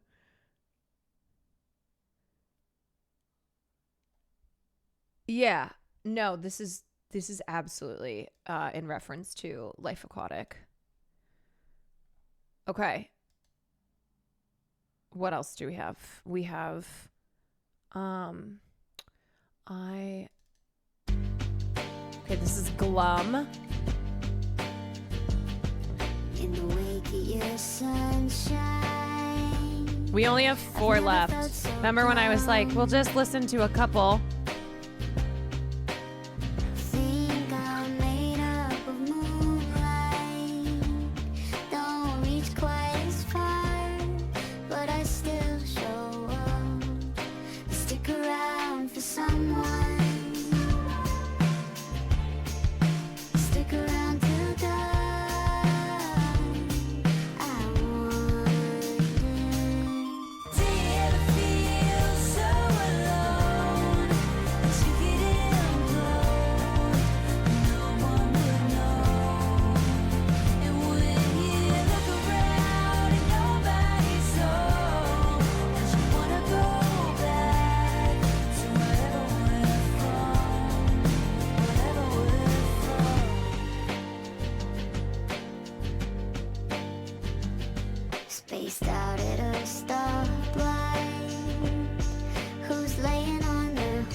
like that it sounds as if they like compress the vocals.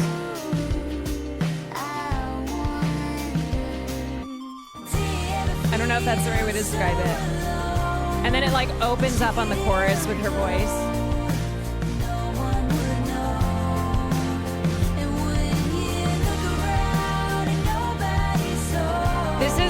This chorus is like driving on the highway, windows down.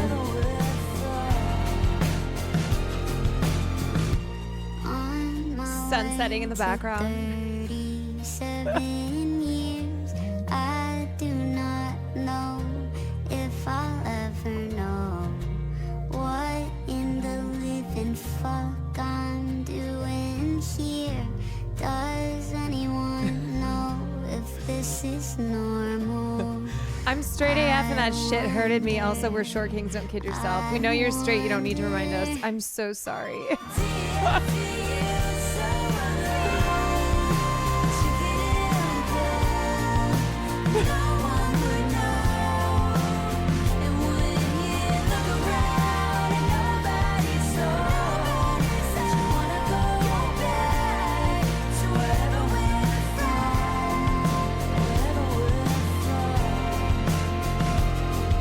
Okay, it is kind of crazy she's straight.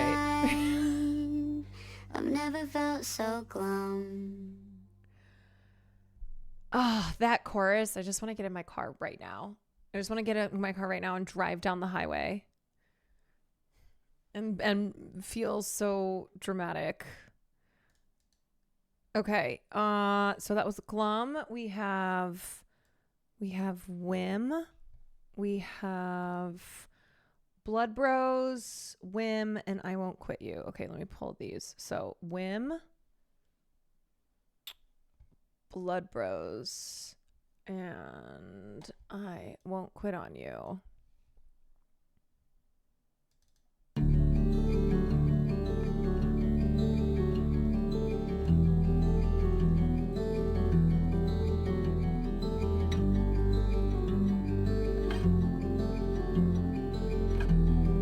Why does this one make... Whatever you do, Oh no, why do I feel like this is gonna be the one that makes her cry? whatever you say, by now you should know I love you the same.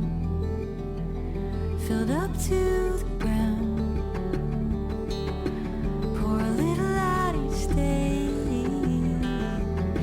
till it's not quite empty and we swim just above the drain, till we're just two fishes Zio. flipping on dry land, hook, line, and sinker, covered in sand.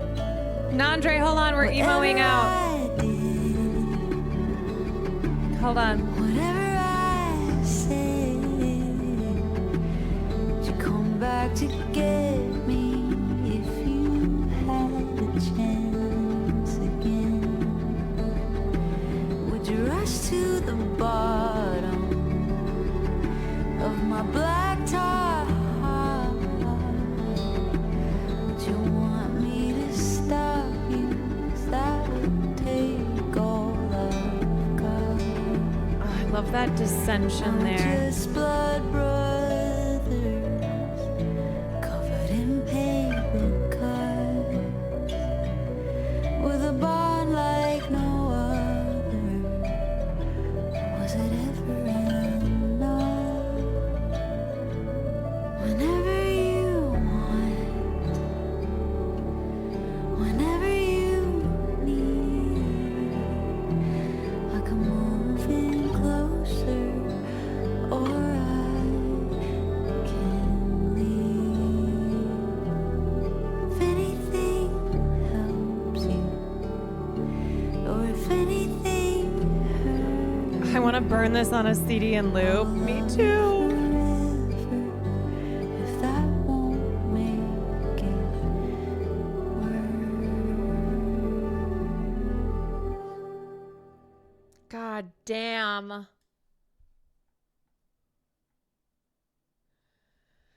You know what? It's like I'm just sitting here going, I knew Haley was amazing. But this is just a reminder that like she is that girl. She is that girl.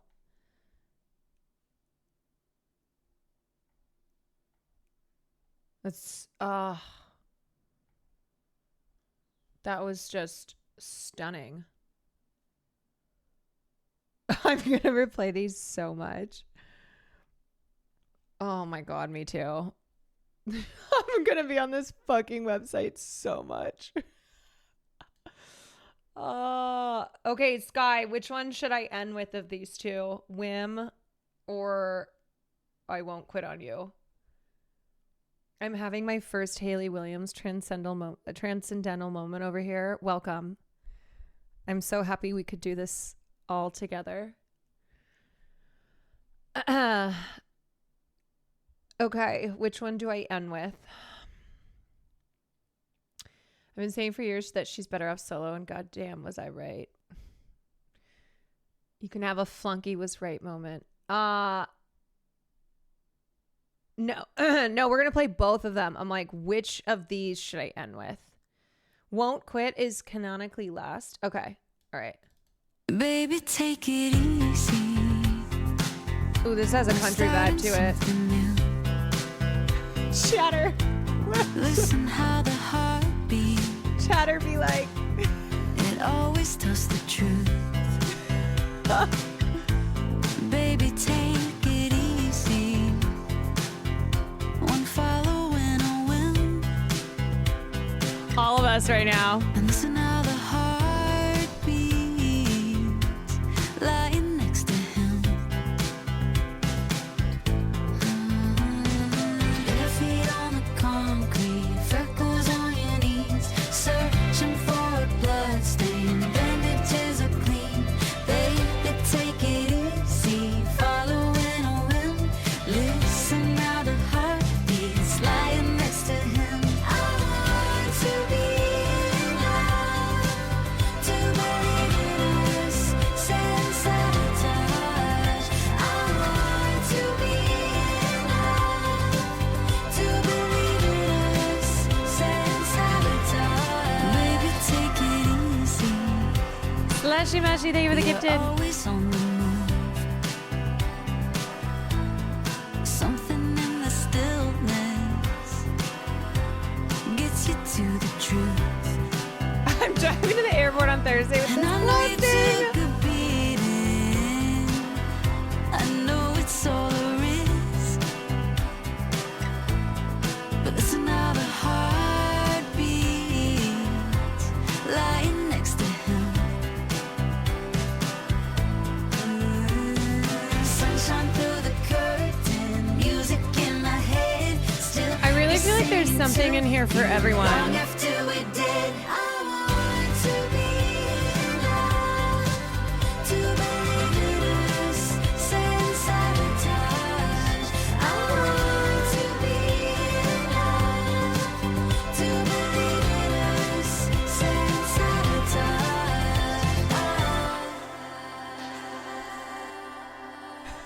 I want to believe in love. I want to believe in us. I want to believe in love. I want to believe in us. I want to be in love. To believe in us. Sense sabotage. I want to be in love. To believe in us. Sense sabotage.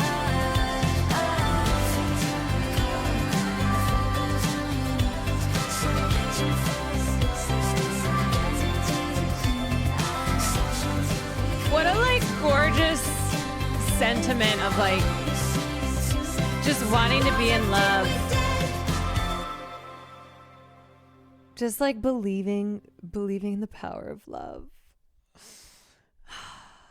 Okay, last one. The real ones have stuck through this. And this is for all of you.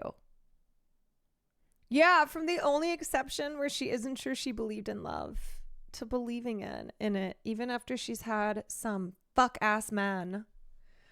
All right, this is for all y'all. The real ones. Stranded here on Mars. I won't quit on you. Odds you'd get stuck here too.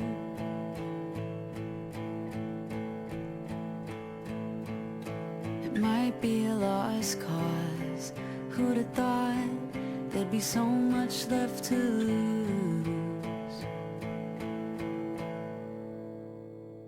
Come hell or heaven, angels or devils, I wanna know.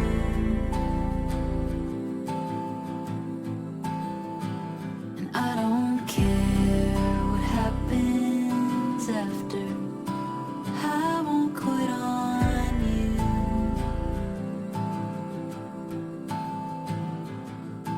Lonely astronaut, it's gonna cost, but you just can't beat that view.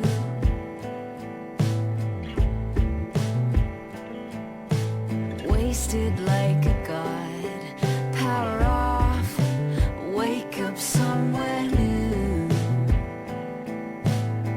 Now I'm an alien to you. Come hell or heaven, angels or devils, I wanna know.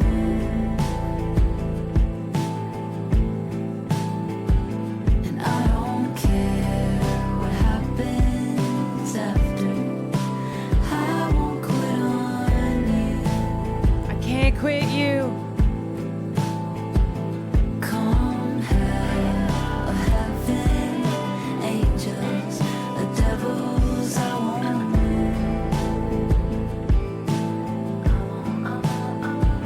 And I don't care what happens after, I won't quit on you. She's such a yearner. Chaos ridden inner space. Turns out home is not a place. When I think home, I see your face. Up there so long, everything changed. Chaos reaches outer space. Turns out nowhere is a place. Look down on a brilliant blaze. Phone home, baby, everything changed. Come hell or heaven, angels or devils, I wanna know. This reminds me of an Andrea Gibson poem, The Grief Astronomer line. What happens Yeah. I won't quit on you. This has been a certified woman appreciation stream. We love women. Reaches outer space. Turns out nowhere is a place. Look down on a brilliant blaze. Phone home, baby, everything changed.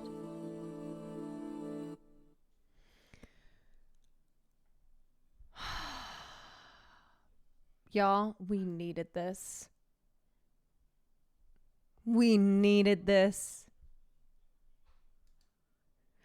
It's so funny because like when I went live, I went, okay, two things I need to accomplish. I want to honor Oki, and I have to dishonor Lolo. I have to speak about what happened there. And then I had no plans otherwise. I was like, I don't know. I don't really feel like doing anything else. I don't have anything planned, which y'all know me. I always have stuff planned. And this was exactly what we needed. This was exactly what we needed. What a thank you.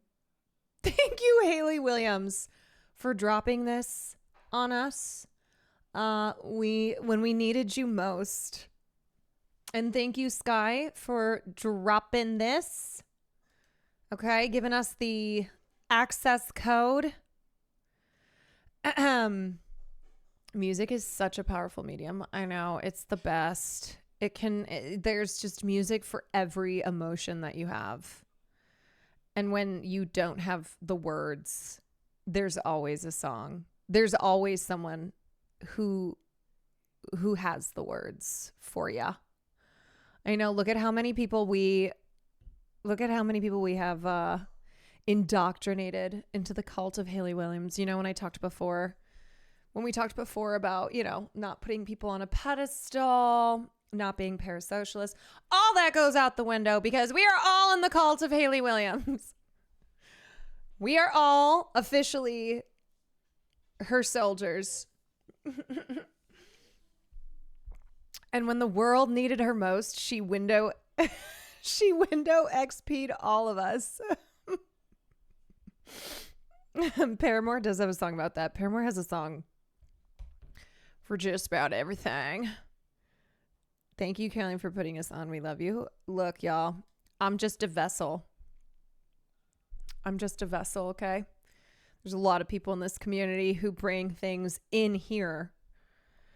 And I am simply the vessel. And, you know, whenever we have conversations like we had today, I always like to go back and look at chat because a lot of times it's like moving too quickly. I can't read stuff, or I'm really trying to focus on the words that I'm saying. I have to lock in. But a lot of y'all are super duper thoughtful and have you have a lot of wisdom and a lot of important things to share, and I appreciate you always sharing it here. Why does this stream always get me crying? I'm an unemotional person. Emotions are good. They are. It's good to be able to healthily access our emotions, and I think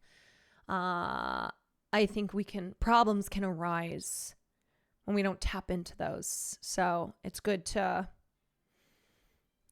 have a healthy relationship with the spectrum of emotions. I appreciate the space you make for people to be themselves and feel safe and have good talks. Y'all, I just try to do what I can. I just try to be a good place for y'all, and I love this community, and I love what we try to do here.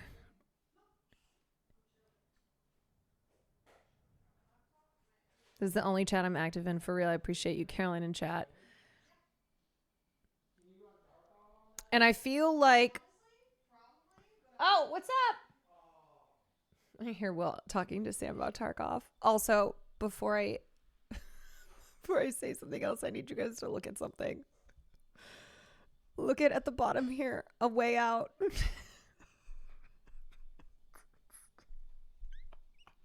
I noticed that while I was looking at the website, and I was like, oh my God, I still have not closed that. Sam, I still have a way out open. I just looked at my I looked at my bar, and I was in the middle of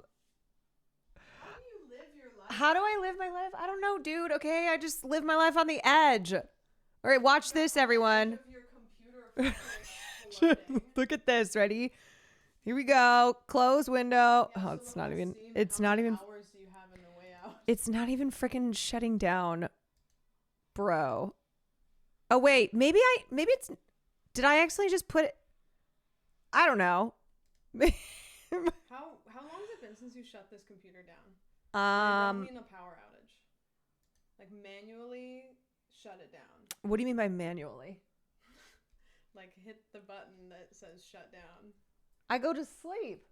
I put it to sleep. Yeah, but like I go sleep. Yeah, but have you ever hit the shut down button before? Like one time, I think. Oh my God. I think I did.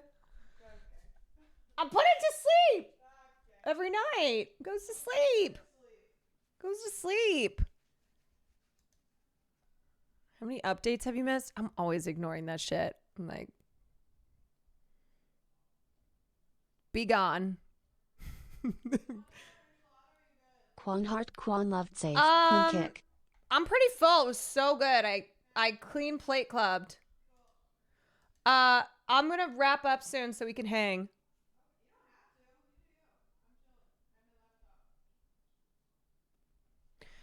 Oracle Bean, thank you for the 17 months. Okay, wait, let me see what was the Nandre link? Nandre was interrupting our emo. So all week we've been seeing people post about the AMC Jurassic Paw print bucket, and we've been getting really bad FOMO. It is like 10 o'clock at night, and we raced over here to come get it. Okay, I have a question. When did these cinema buckets get out of control? The footprint actually comes with a large popcorn, so don't forget. It is $27.99, and we found out you cannot use your reward. Was it the Dune-Ussie? I'm obsessed with it. To be honest, Jeremy wanted it, but I think I wanted it more. Just because it's so comically large. I love it. The possibilities are endless. Why is it so big? That's what she said. Wait, did you just say that's what she said too? Yeah. Bro! I'm obsessed with it. That to is be a honest, Jeremy wanted it, but I think I wanted it more. Just ain't nobody eating that much popcorn. 30 honestly, I'm $30 actually for a movie theater novelty item. That actually doesn't seem that much because they're charging like $15 for just a regular popcorn. So for a novelty pop, this is how they get you. Yeah, well, I'm gonna put that right next to my Dune-Ussie. Just wait till you can get it at your local Goodwill in like 2 months. No, but you see, it's all about getting it then. It's a steal. It's a steal. Kind of not bad. That's what I mean. This is the psychological technique that they use. Yeah, you know what? That's so true. No one is giving that to Goodwill, okay? That is going in the will. That is something that the grandkids are going to be fighting over. They're going to be like, no, I get grandma's Jurassic Park popcorn foot. That is an heirloom. I'll be like, okay, fine. Then I get the grandpa's Dune-Ussie. I've been eyeing the Superman newspaper stand one. I mean, honestly, it's really smart marketing. Collector's items. The Fantastic Four one. Giant Galactus popcorn vessel. Wait, Sam. Were you the one? Weren't you saying that we should do like a tier list of all the popcorn buckets one day? Yeah. I didn't realize that they've become such a thing. This looks really silly. Giant Galactus popcorn vessel. Huh? I'll probably have some in a little bit. How is it? Y'all, Nandre was very sweet and sent Sam a bunch of cakes. It was very kind. And now she's diving into them.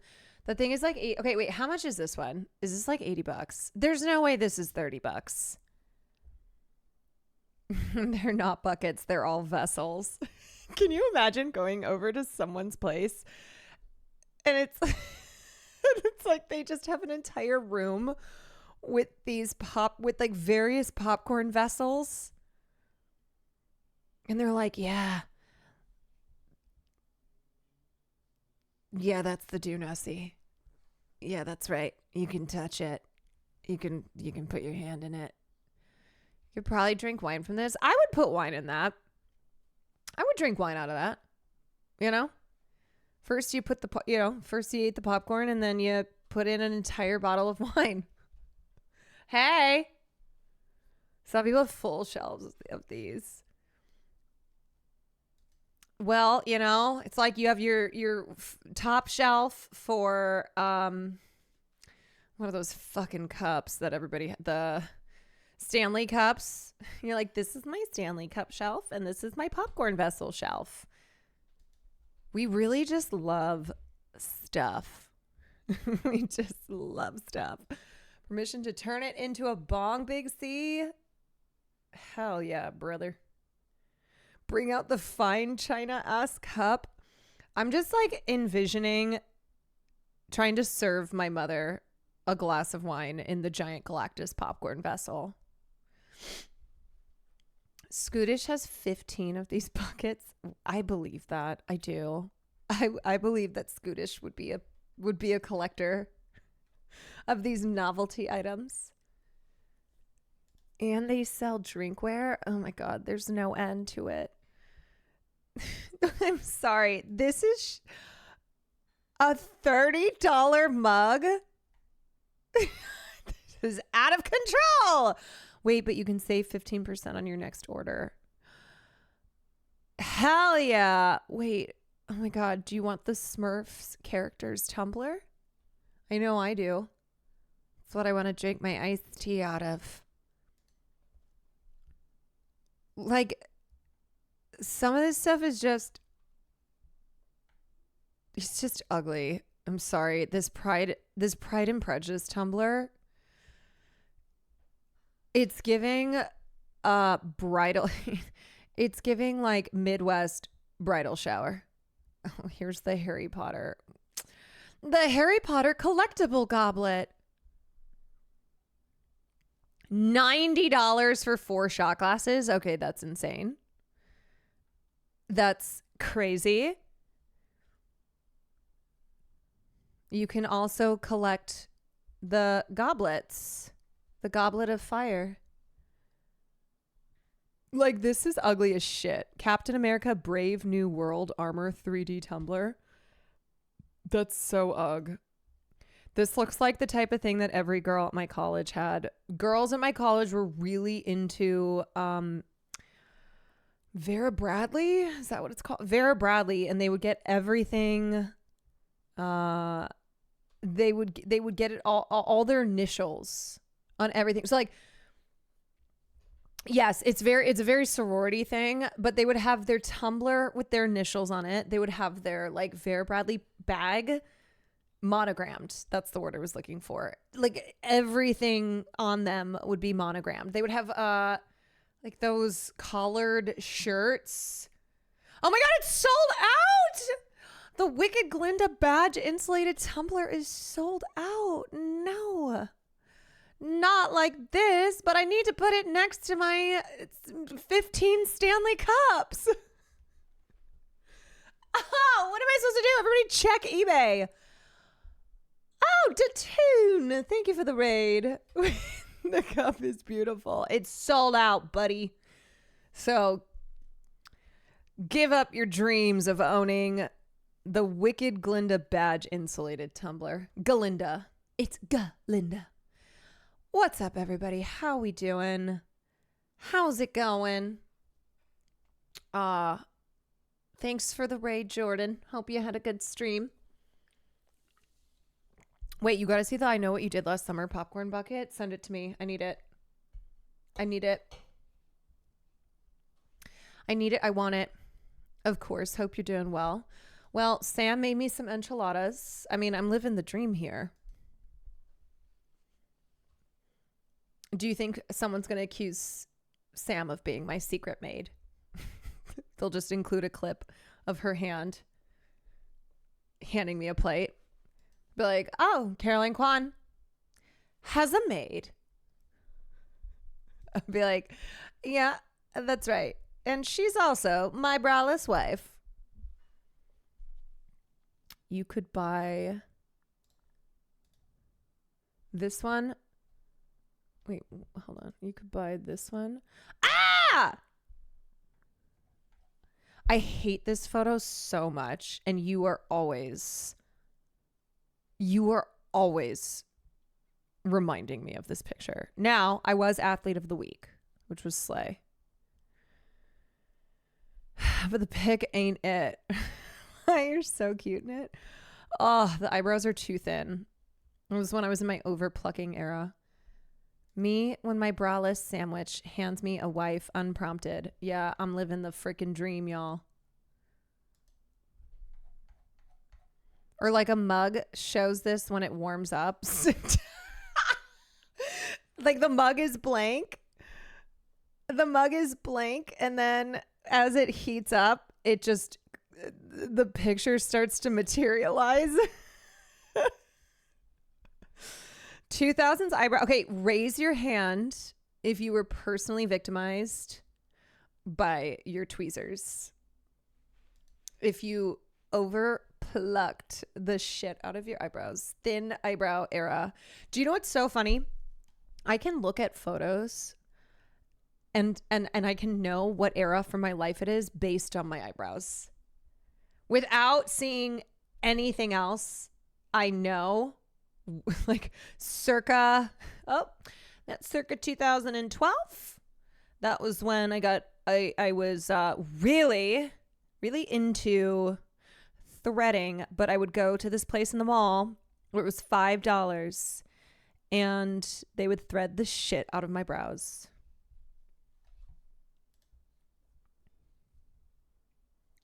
Oh my God, there's so many.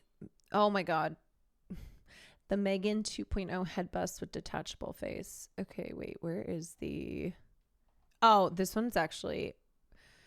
I know what you did last summer. It's the iconic tackle box. Okay, this is actually really cool. Tanning Boss, thank you for the 6 months. This one's pretty sick. I'm sorry, is this in his ass? Oh, it's the back of him. This one is crazy. What is this random junk store? Excuse you. These are the collectible popcorn vessels.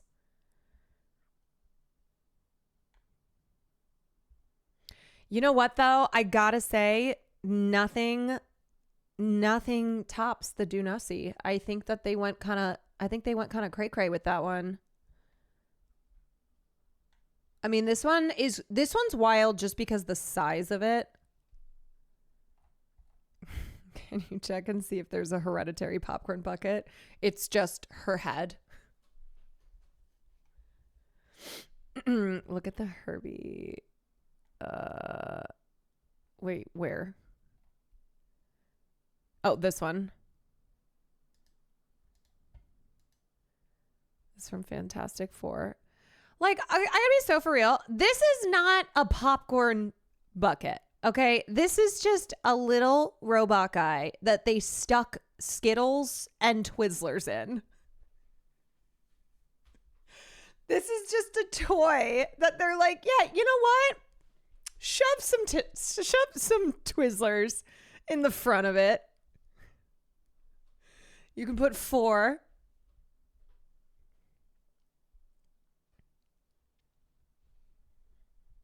The titlers. Put the titlers in them. Yeah. The one for Freaky Friday 2 High Key Eats. Okay, they're releasing clever switchable popcorn buckets and we're already obsessed. Soda? No. Popcorn. Popcorn? No. Soda. Okay, but they better not be freaking charging for this size. They better be charging cheaper. Because that is hardly any popcorn. I love soda. Shh. No, popcorn. Oh my God, we are so... I love how simple-minded we are as a species. We're just like, yes, this makes life worth living. The popcorn? No. Soda bucket? I'm in.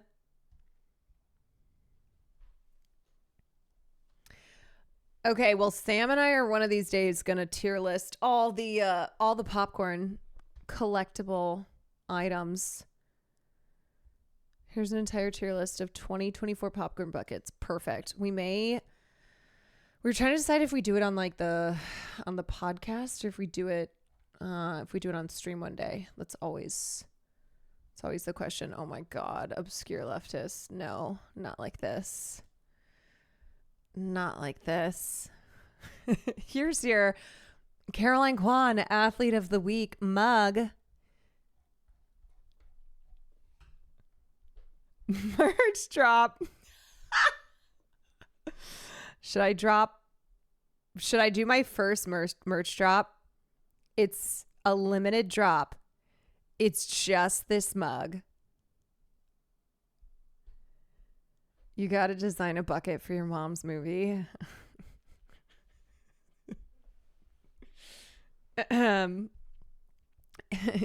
It looks like a mug, but wait, it's a popcorn bucket. All right. What would everyone pay for this? 50 cents. Union made. Union made. You get your 20. Wow, 20 bucks. Okay. 20 bucks for the Athlete of the Week mug. Maybe it's a popcorn bucket. We don't know. $25 plus 65 basic shipping. Yeah, it'll be like $2.99 plus $30 shipping. You'll be like, it's only $2.99. It's such a steal. To celebrate the Freaky Friday sequel, you and Sam should do each other's stream and act like nothing is different. We should just like dress up as each other. I would love to see Sam pretend to do my stream just to see how she would approach it. The Herbie one doesn't only hold popcorn and snacks, it also projects the Fantastic Four logo and plays the Fantastic Four score from the movie, and you can put a large drink in its head. Oh, sold. Hello. I mean, look at this guy. Like, it's just a small helping of popcorn. There's like all the popcorn around it.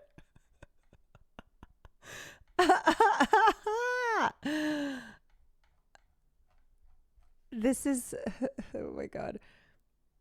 This is like the mug you give a grandparent of their grandkid.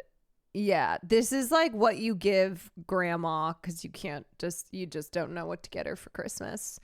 That's how I should advertise it. I'd be like, don't know what to get grandma for Christmas? Give her the Caroline Kwan Athlete of the Week mug. It's perfect. She can drink her lemon tea out of the mug of someone that she has no idea who it is.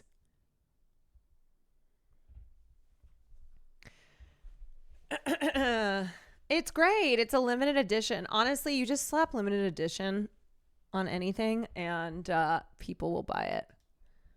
They'll be into it. Okay, this is actually so sick. The Alien Romulus exclusive Cinemark Xenomorph head popcorn bucket. Okay, now this I fuck heavy with. Yeah. Hey, yo. Now hold on a minute.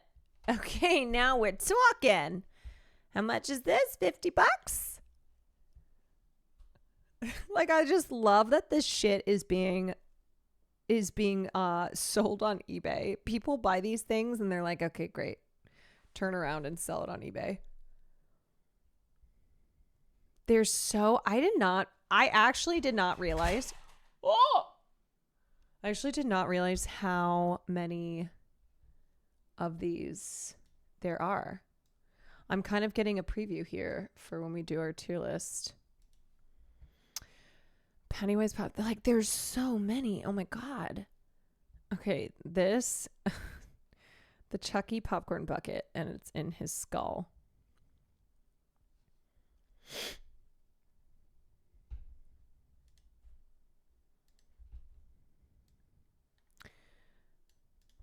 I like that. Where even are these at? Who the hell? No. Well, this one's on Cinemark Shop.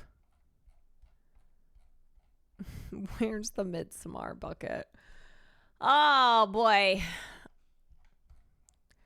Well, you know, I think if I ever lose my mind, if I'm ever having a little mental breakdown, you may see me purchase every single limited edition popcorn bucket in existence and fill out my entire room of them and then just sit there and be like, well, I've done it. We'll never get health care, but what about this crazy ass popcorn bucket? That's what I mean, you know? We're so are you not entertained? Are you not entertained? Yeah, this is my Menti Bee popcorn bucket collection. This one I bought when I was having a breakdown on Tuesday.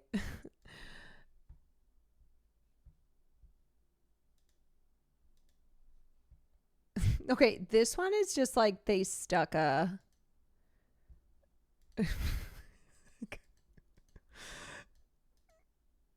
Okay, actually, that looks kind of sick. That looks kind of cool. Okay, I have learned that there are many of these. This one's $120. $120. Well, worth every penny. We fully evolved. That could be BBW's new home. BBW, I got you this. This is the face hugger popcorn bucket, and you live here now. When I went to AMC to see F4, they had a whole ass popcorn bucket display shelf with every bucket from the year. They also had shirts laid out like it was Hot Topic. Oh yeah, because these studios recognize the value in the popcorn bucket marketing. People went crazy over the Do Nussie. And so studios looked around, they're like, yeah, we're going to do this for every movie now. Everything is merch. Life is just all merch. The Scream Ghostface popcorn bucket. It just keeps going. It would be really funny to have people over, like, let's watch a movie, and then you just open up the doors and there's this massive collection of popcorn buckets. You're like, just pick whichever one you want. You know, you have like the fun house. I'm not a regular mom. I'm a cool mom because I have every single popcorn bucket known to man. A low-key Dune fleshlight got us here because sex sells, everyone. Never forget. Walk-in closet. I just take all my clothes out of the closet and replace them with popcorn buckets. Fuck your zodiac. Yeah. No longer do you ask someone, what's your sign? You ask them, what's your popcorn vessel? You know me. I'm a classic. I'm a classic. The Gladiator 2 Arena Tin popcorn bucket. Your stream room will look like the rooms on this subreddit. Oh my god. Wait, this is actually a thing. Of course it's a thing. My collection so far. There's a Reddit / popcorn buckets. No way. I sincerely thought it was going to last at least 2 years. Oh my god. Oh my god.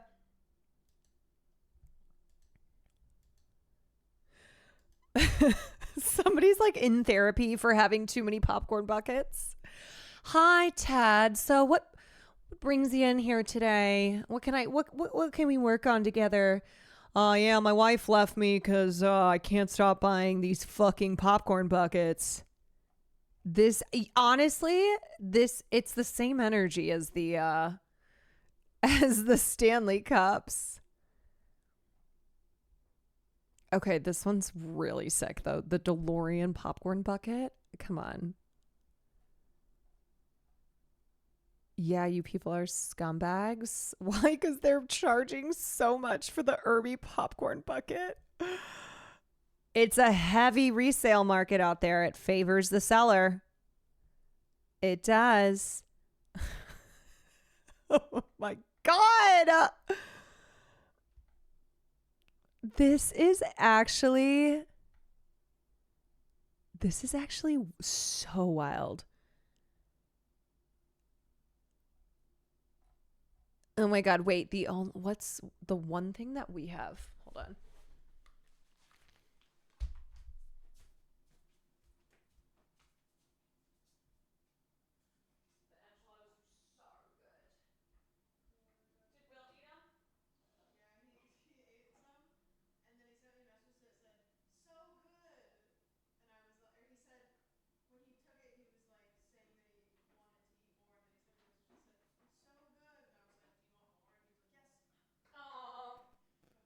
That's sweet.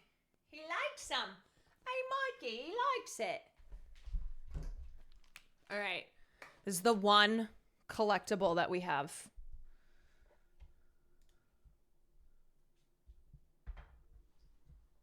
Mother effer. Oh my God. Ah! Glorp. Okay. Look, he's got two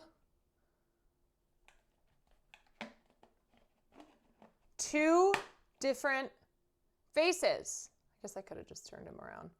This one's like, hi. Hi, everybody. And then this one's like, I can't even remember. What this is from. Is it Ghostbusters 2? I don't know. This is fucking Will. He saw this and was like, I need that. And then he got it to put his slushie in it. Yeah, I think it is Ghostbusters, which I forgot we saw in theaters. I know, this one's cute. That's cute. This one's pretty fucking evil. Yeah, you look, there's a hole. Show hole now, and then you put the straw in it. So he was just sitting. I wonder if I have a picture because he looked so stupid. He was just sitting there holding it, like drinking his Slurpee out of it. He's a 35-year-old man and was just oh, it's the simple things.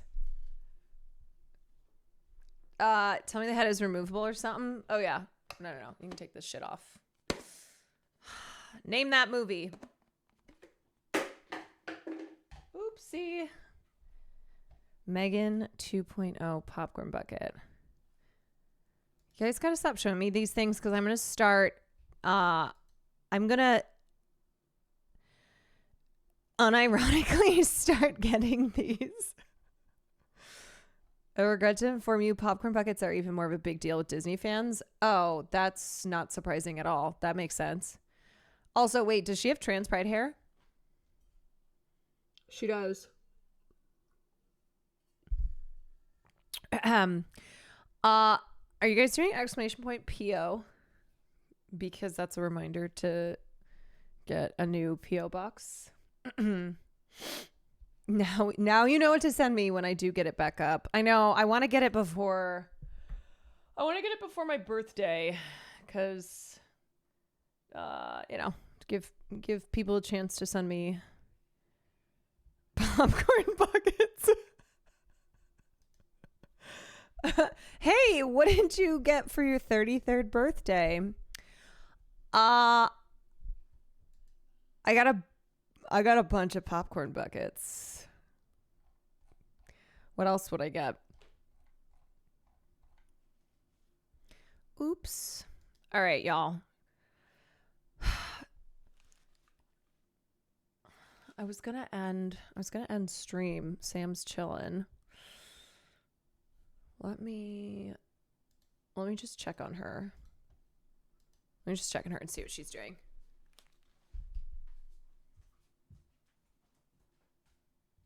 What you working on, kid?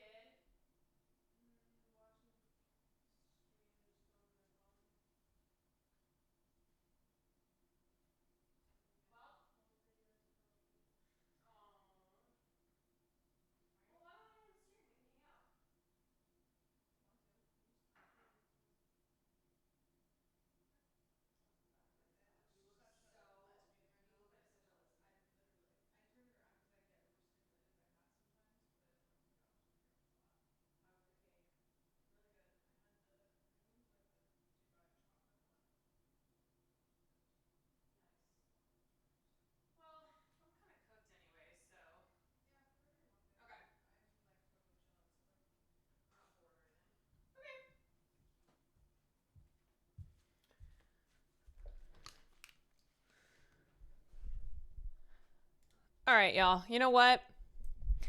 I think that was a good one. That was a good one. I am going to go I'm going to go hang with Sam. Oh my God. Me at breakfast about 10 business days from now.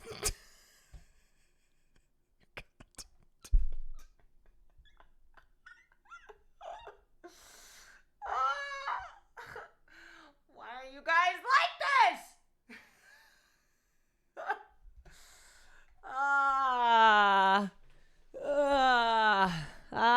Okay. I think we gotta drop the limited edition Athlete of the Week mug. I think we gotta. We have no choice. Okay, tomorrow I will be back for a regular stream. All right?